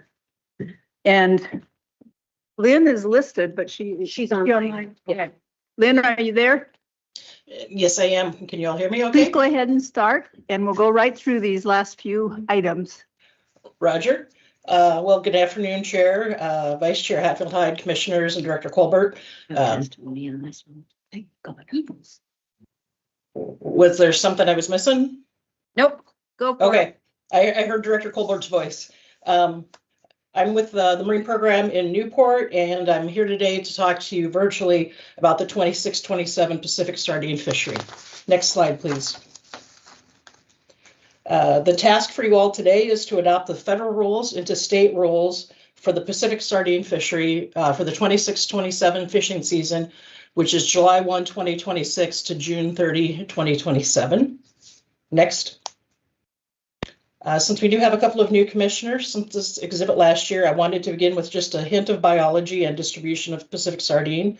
They are a forage fish that gets to be 12 to 15 inches long and feeds on plankton. They have a 6 to 13 year lifespan, reaching reproductive age at 1 to 2 years. The part of the stock being considered today is what is currently designated as the northern subpopulation, which I'll speak to more in a few slides. And this northern subpopulation ranges from northern Mexico to southeast Alaska and from shore to 300 nautical miles offshore. Next. The abundance of sardine fluctuates annually and is primarily driven by ocean conditions. The graph on this slide from a paper published in 1992 shows the estimated biomass by year for the last 1,700 years prior to 1992. In the box, highlighted the orange-brown box, you can see that a peak followed by a smaller secondary peak in the first half of the 20th century, with a decreasing biomass for the latter half of the century. Next, please. On the science and management, off the U.S. West Coast, Pacific sardine are included in the Coastal Pelagic Species, or CPS, Fishery Management Plan by the Pacific Fishery Management Council and managed by the National Marine Fisheries Service. The stock is assessed on a regular schedule with scientific surveys along the entire U.S. West Coast, providing data to inform the assessment. The maps on this slide show the vessels used and sampling locations for the most recent year of data collection. So as you can see from the track lines, the survey is comprehensive along the U.S. West Coast, and the survey has been using a combination of the NOAA white boat fleet on the left and chartered commercial fishing vessels on the right to collect data. Next. So due to the federal government shutdown in the fall of 2025 and NIFS prioritizing and analyzing some new survey methodology, a new full benchmark assessment was not conducted to inform the 26-27 season. Instead, the Scientific and Statistical Committee, which ODFW has membership on, determined that the 2025 update assessment could be used in determining the harvest limits for the 26-27 season with minimal conservation risk. An update assessment is sort of a diet assessment. All the data is updated to include the most recent years possible, but the overall structure of the model remains the same. The graphs on the left side of this slide show the estimated biomass for the 2024 benchmark and the 2025 update assessments. You can see there was an uptick in biomass in 2020 and 2021 and has decreased and leveled off in subsequent years. The lower graph is a close-up of the section of the top graph to show details of recent years. I do want to note on new survey methodology. NOAA Fisheries has been working with industry members to design a new net that can be utilized for both CPS and Pacific whiting surveys. This creates a lot of financial, time, and carbon footprint efficiencies for NOAA Fisheries by being able to do both surveys on the same vessel and trip, rather than having to switch out nets and do separate trips. Modernizing survey methodology and making surveys more efficient has been a priority for NOAA Science Centers for several years and has become more important as federal budgets and staff have been restructured. Next, please.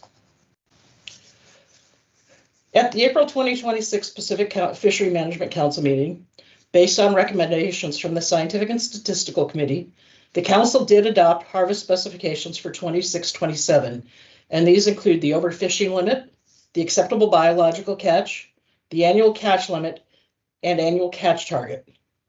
The OFL, ABC, and ACL are all required under the Magnuson-Stevens Fisheries Conservation and Management Act. An ACT is a voluntary or discretionary level that can be used as a precautionary management measure to set a harvest target below the ACL. If an ACT is reached, it can trigger additional accountability or management measures to keep the overall catch below the ACL and thus prevent overfishing. Council discussion was also informed by industry and management bodies, as well as by public comment. Next, please. The update assessment from 2025 produced an estimated overall stock biomass of the northern subpopulation of 30,158 metric tons for 2026. This results in an OFL, or overfishing limit, of 4,642 metric tons, ABC of 3,613, and an ACL of 2,200 metric tons. And then the council did also adopt an ACT of 21 metric tons for the 26-27 season. Next, please.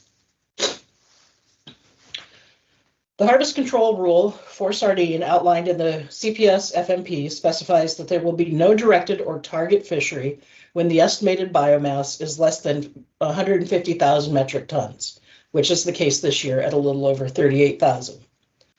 The FMP does allow for limited harvest in a live bait fishery, which occurs primarily off Southern California, other minor directed CPS fisheries, and incidental catch in other fisheries such as the Pacific whiting fishery. Next, please. In April, the council adopted accountability measures to keep total harvest below that ACT and ACL. There will be an incidental landing limit in all CPS fisheries of 20% of the total catch. And if the 2,100 metric ton ACT is attained, then a 1 metric ton per trip limit of sardines will be applied to all CPS fisheries. And finally, there is an allowance of 2 metric tons per landing for all non-CPS fisheries, such as groundfish or Pacific whiting, until that ACL is reached. These limits are intended to allow non-sardine fisheries to operate while still limiting bycatch. Next, please. So back to that northern subpopulation thing I mentioned a few slides ago. At the April 2026 meeting, the council did begin the process of re-examining how the Pacific sardine stock is defined off the west coast of the US and Mexico. The map on the right shows how the stock has been defined since the early 2000s, with yellow being the southern subpopulation, blue being the northern subpopulation, and green a mixing of the subpopulation. However, new research indicates that instead of distinct subpopulations, the sardine population off the west coast may be one big mixed stock. This is based on new genetic information, new life history characteristics, as well as literature searches and re-examining catch records. If the stock is ultimately defined as one large stock, then the federal management framework will need to change, and there will likely be some significant changes, management changes, possibly as early as 27-28, but that's likely a bit optimistic, so likely later than that. Next, please.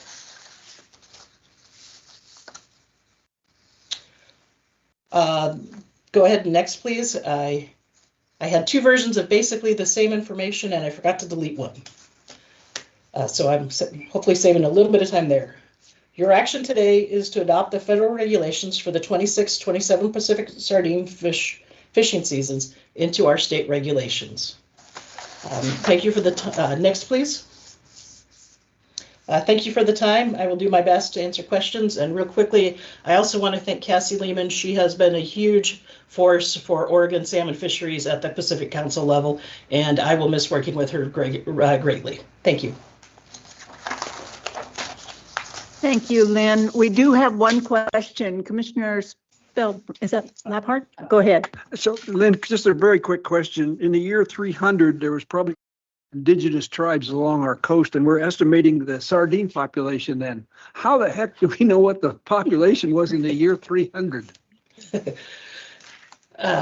Through the chair, Commissioner Labhart, I was suspecting that question may come up. Was not able to track down that research paper, but it's my understanding it uses scales and otoliths collected from what is essentially fire pits or garbage dumps from the Native American tribes. And it's also scales and otoliths, ear bones from sediments, but it's a combination of what got left in the dirt over the years. Archaeological data, thank you. No problem. Seeing, I'll oh, make. go ahead, Vice Chair, if you will. Public comment. There is no public comment. Make a motion. To adopt the federal regulations by reference as shown in attachment 3 for Pacific sardine fisheries for 2026-27. Second.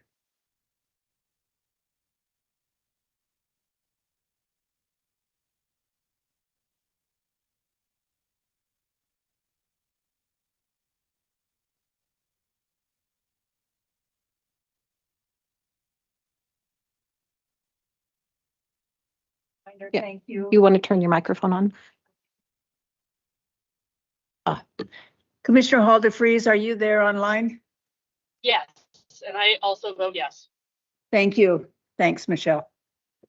Motion passes, and we will go to item F, Oregon Conservation and Recreation Fund. So is Reva still here? Yes. Go ahead and introduce this one and jump right in, if you will, Reva. Thank you.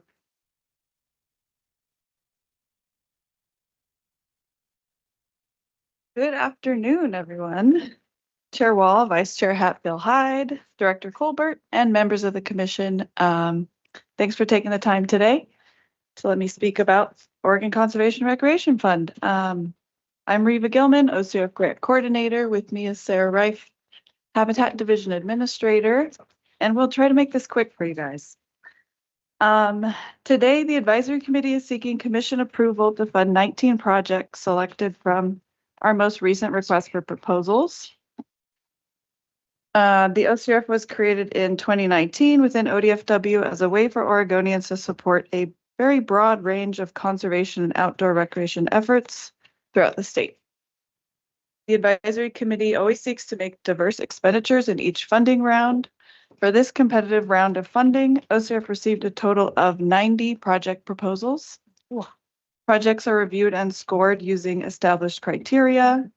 Each project proposal was reviewed by technical reviewers from ODFW staff and, of course, OCRF Advisory Committee members.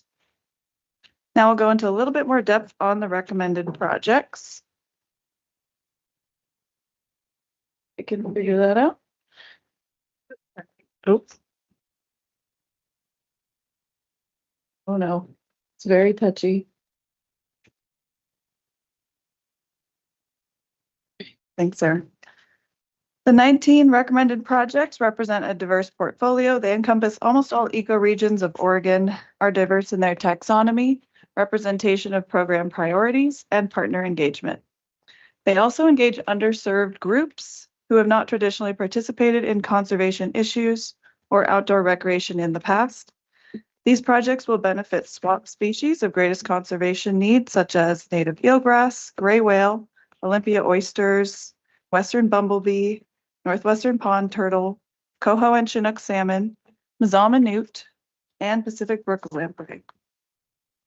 I'd just like to highlight a few projects in this round that should have high impacts for the state. Sensitive species, including an OSU project to assess gray whale health for improved management, an Oregon Zoo project that'll be taking action to save the imperiled mazama newt. There's also strategic focus on outdoor equity and providing access to the outdoors to underrepresented groups. Here are just a few that OCRF is proud to fund in this round, both going to new grantees of the OCRF. The Aves Compartidas project, engaging underserved youth in bilingual wildlife education and habitat stewardship. This project's led by Ecology in Classrooms and Outdoors.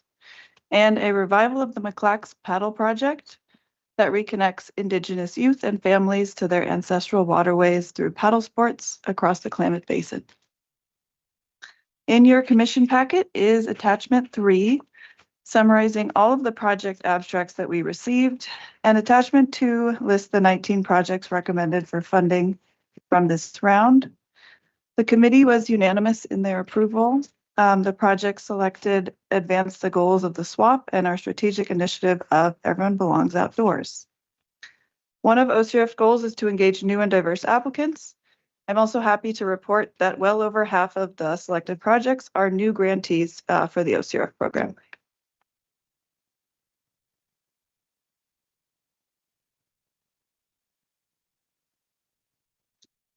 Staff recommendation is to approve the selected projects totaling $436,297 as recommended by the Conservation and Recreation Advisory Committee. With the funding of these projects, OCRF will continue to promote science-focused conservation and research, as well as outdoor equity and access. I'd like to thank all of you for your time after a long day, and of course, the OCRF Advisory Committee and chairs for their continued dedication to the program. And with that, happy to answer any questions. Commissioners, are there questions? Commissioner Morrison and then Moldal. Well, I do have a question, but I just want to start by reiterating what we heard Commissioner Labhart say earlier today, that this is a fantastic program and it's amazing the number of applicants that you're receiving. 90 applicants, tremendous range of groups that are reaching out. Love what you just said about 50% of them being new this year. That's incredible. So great to see. The question I have comes back to the budget package, which is going to bring $3.4 million to this over the biennium. What I didn't see in the package was those 90 projects that came in this year. What was the total requested amount?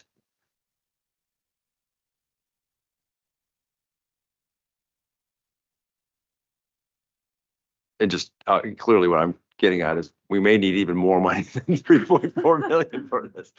A great question. Thank you, Chair, Commissioner Morrison. The total requested funds was $2,086,244. Yeah. Well, I'm glad we're getting more money into it. It's wonderful. And thank you for your work on this. Thank you so much.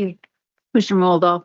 Just real quickly, I want to echo Commissioner Morrison's same question, but also after the recipients receive the funds, is there a reporting requirement? How do we learn from these projects? Where does the public find the results?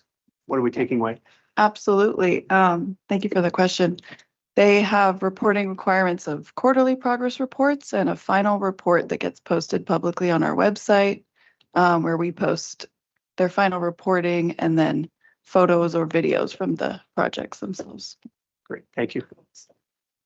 And we are working on updating a story map to add to that, which is going to be a visual of all the projects on a map that you can scroll through and see across the board, across the state, what we funded. Each meeting get presentations from some of them. So, yeah. That's great news. Thank you. Vice Chair Hatfield Hyde. Do you mind if I make a motion? Go right ahead. And the term is mucklucks for Klamath tribes, or that area, mucklucks. But that's hard, I've just heard it so many times. Okay. I move to approve the 19 projects recommended for funding by Oregon Conservation and Recreation Advisory Committee as described in attachment 2. I'll second. Thank you. It's been moved and seconded to approve the 19 projects recommended for funding by Oregon Conservation and Recreation Advisory Committee, as was just read into the record, and we'll do this by voice vote, so we also pick up Commissioner Hall DeFries. Labhart. Yes. Spellbrink. Yes. Hall DeFries. Yes. Moldal. Yes. Morrison. Yes. Hatfield Hyde. Yes. Wall. Yes. Thank you both, and congratulations. This is great. Thank you. Exhibit G then we'll move on to, which is Marty Olson talking about restoration and enhancement funding approval.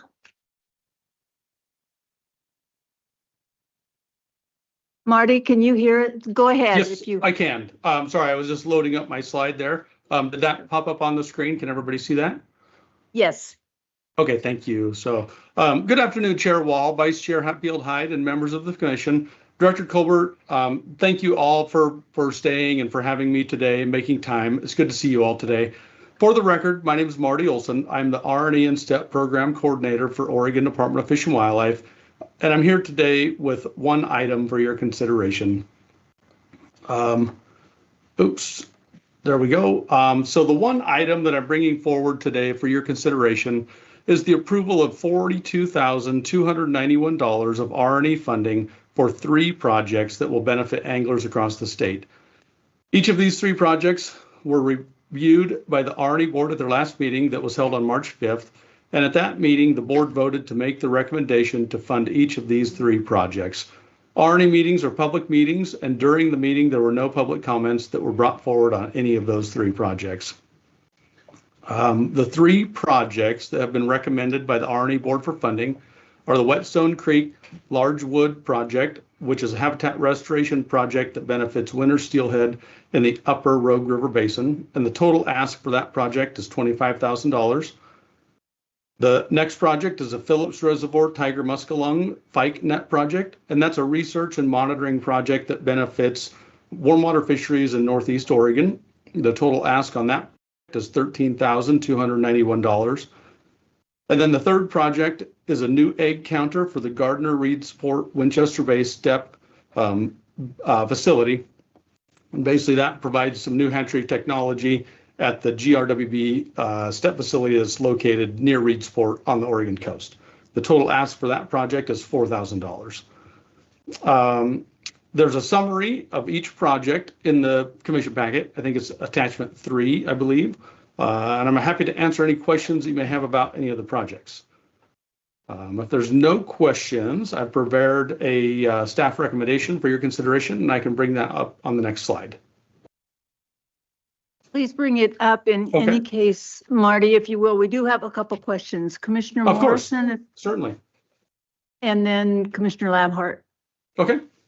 So thank you. I really appreciate that presentation. I guess my question really is only the 3 projects that came in. Is that pretty typical of what we'd see in a grant cycle or award cycle, or is that lower than what we would normally see? And if it's lower, any guess as to why? Yes, Chair Wall, Commissioner Morrison, thank you for the question. So certainly we didn't get the applications that came in like Riva had. We only had the 3. That's maybe a little bit low. Certainly I'm not concerned about that. I mean, we do see our application volume fluctuate between cycles. So no particular reason why we only had 3 that I know of. I mean, we do our outreach, and people are familiar with our 4 cycles per biennium. So I think it was just I don't want to call it low interest. We just didn't receive a bunch of applications in cycle 3 is all. The weather was too nice this spring, so people were outdoors. Something, I don't know for sure. Yeah, thank you. Thank you, Commissioner Labhart. Yeah, Martin, the Whetstone Creek project, there was a no vote. Can you explain what the person had issue with that project? Sure, Chair Wall, and Commissioner Labhart, thank you for the question. So there was the no vote on the habitat project, and honestly, I do not know the answer of why the R&E board member chose to vote no on that. They did not give a reason at the meeting, so I don't have an answer for that. Okay, thanks. Thank you. Marty, just one more quick question. Sure. How much do we have left after this? Yeah, so How if much all funding? I'm sorry, Chair Wall, yes, Chair Wall, thank you. So if all of the projects are funded today, it will leave about $200,000 for cycle 4. And along with that, it still leaves a strong reserve balance of approximately $900,000 that we could roll into next biennium. If we spent all of that, we would go over our limitation amount that is set for us. So we'd have about $200,000 to $250,000 for cycle 4. Thank you. Appreciate it. Yes. Do I hear I see no more questions. Is there a motion on this one, please? I move that we approve the projects recommended by the Restoration and Enhancement Board as set forth on attachment 2. I'll second. Thank you. It's been moved and seconded to approve the projects recommended by the R&E board as just read into the record. Could we do a voice vote, Michelle? Morrison, Yes. Modal, Yes. Hall DeFreeze, Yes. Spellbrink, Laphart, Yes. Hatfield Hyde, Yes. Wall. Yes, motion is unanimous or passed unanimously. Thank you. And we'll move on to Exhibit H. Thank you, Commissioners. Thank you, Marty. Hey, I think Travis, are you there? Yep, I'm here. Just getting my presentation up. Okay. All right.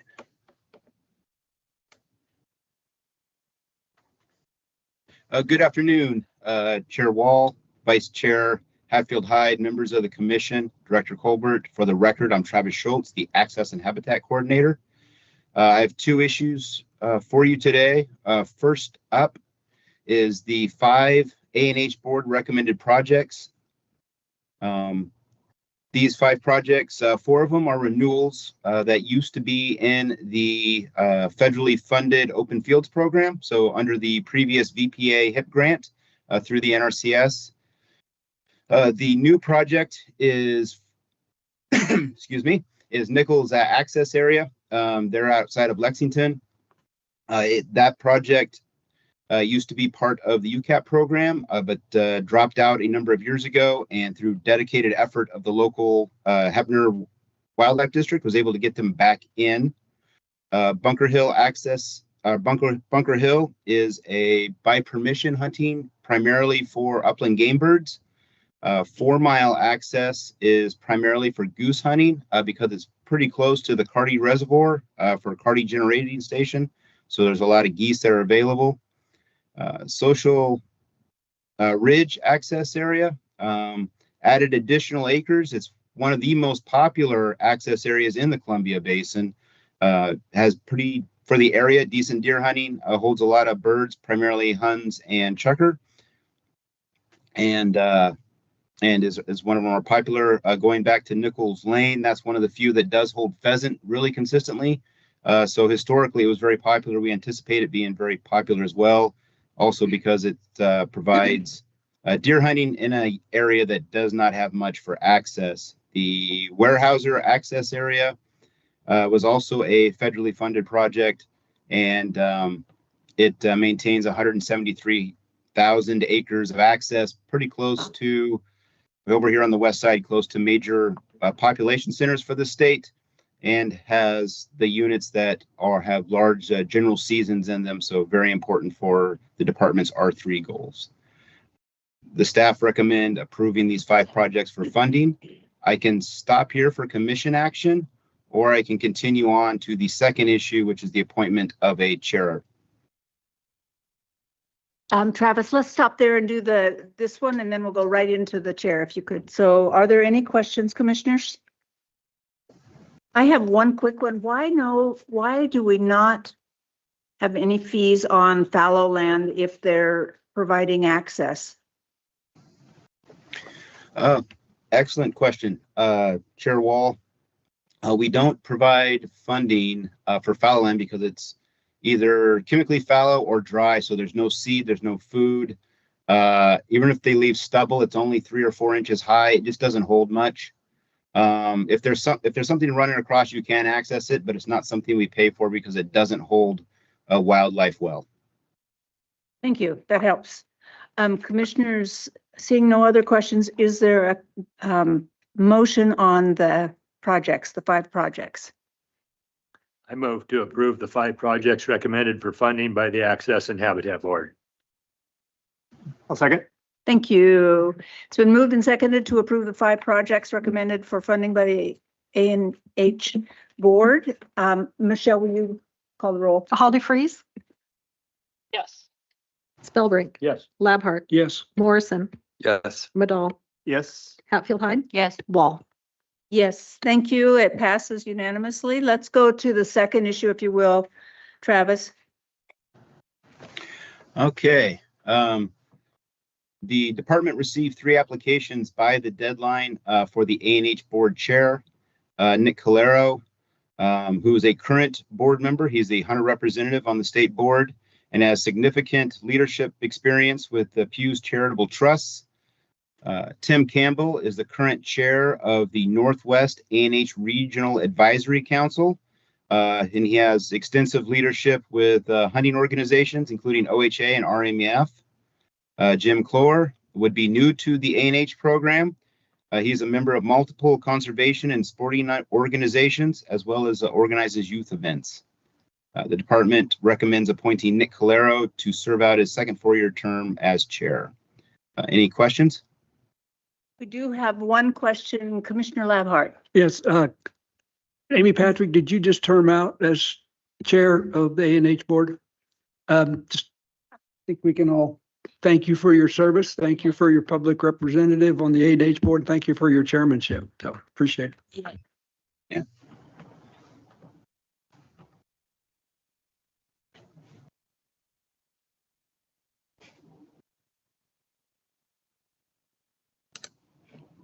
I move to appoint Nick Calero to serve his second 4-year term as chair on the Access and Habitat Board. Second. It's been moved and seconded to appoint Nick Calero to serve his second 4-year term as chair on the Access and Habitat Board. Let's do a voice vote on this one if we could. Morrison, Yes. Modal, Yes. or Hall DeFreeze, Yes. Spellbrink, Yes. Labhart, Yes. Hatfield Hyde, Yes. Wall. Yes, and we probably owe a big thanks to everybody that serves on these boards. It's a lot of time and work and we need it. So thank you. And thank you to you, Travis. So would you like to go right on to your next exhibit, which is I? Yes, I will. Yeah, go ahead. All right, thank you. Thank you. The next item before the commission today is the 2027 Oregon Big Game Auction and Raffle tag allocations. 2026 auction tags were slightly below what they were last year, which was our record year, with the exception of elk. Elk was up, but the rest were all slightly down. Overall, it came in pretty close to being to last year's record, and the second best is still best by quite a large margin. The raffle was pretty impressive. We've never had more people enter into the raffle than last year. It came very close to being the all-time record for A&H. The deer and elk tag and the combination tag were all up. It's the best raffle revenue year on record for the A&H program. Pronghorn came very close to breaking a record, but fell within about $2,500 from exceeding what its previous record was. And then the two more volatile tags, the bighorn sheep and the goat tag, were both significantly down. But bighorn sheep especially is very volatile, depending on, if you're willing to spend $400,000 or more for a bighorn sheep tag, you're willing to go into the raffle by $100,000 pretty easily. So they can be very volatile depending on those really large buyers. For 2027, there are no changes to the auction and raffle tags. We don't feel that anything's broke, so we don't want to fix anything. And it is a very important funding piece for all of our programs for conservation work on bighorn sheep, Rocky Mountain goat, and pronghorn. And auction and raffle tags make up about 60% of the A&H program's budget. So with that, the staff and the A&H board recommend approving the 2027 big game auction and raffle tags as proposed. Any questions?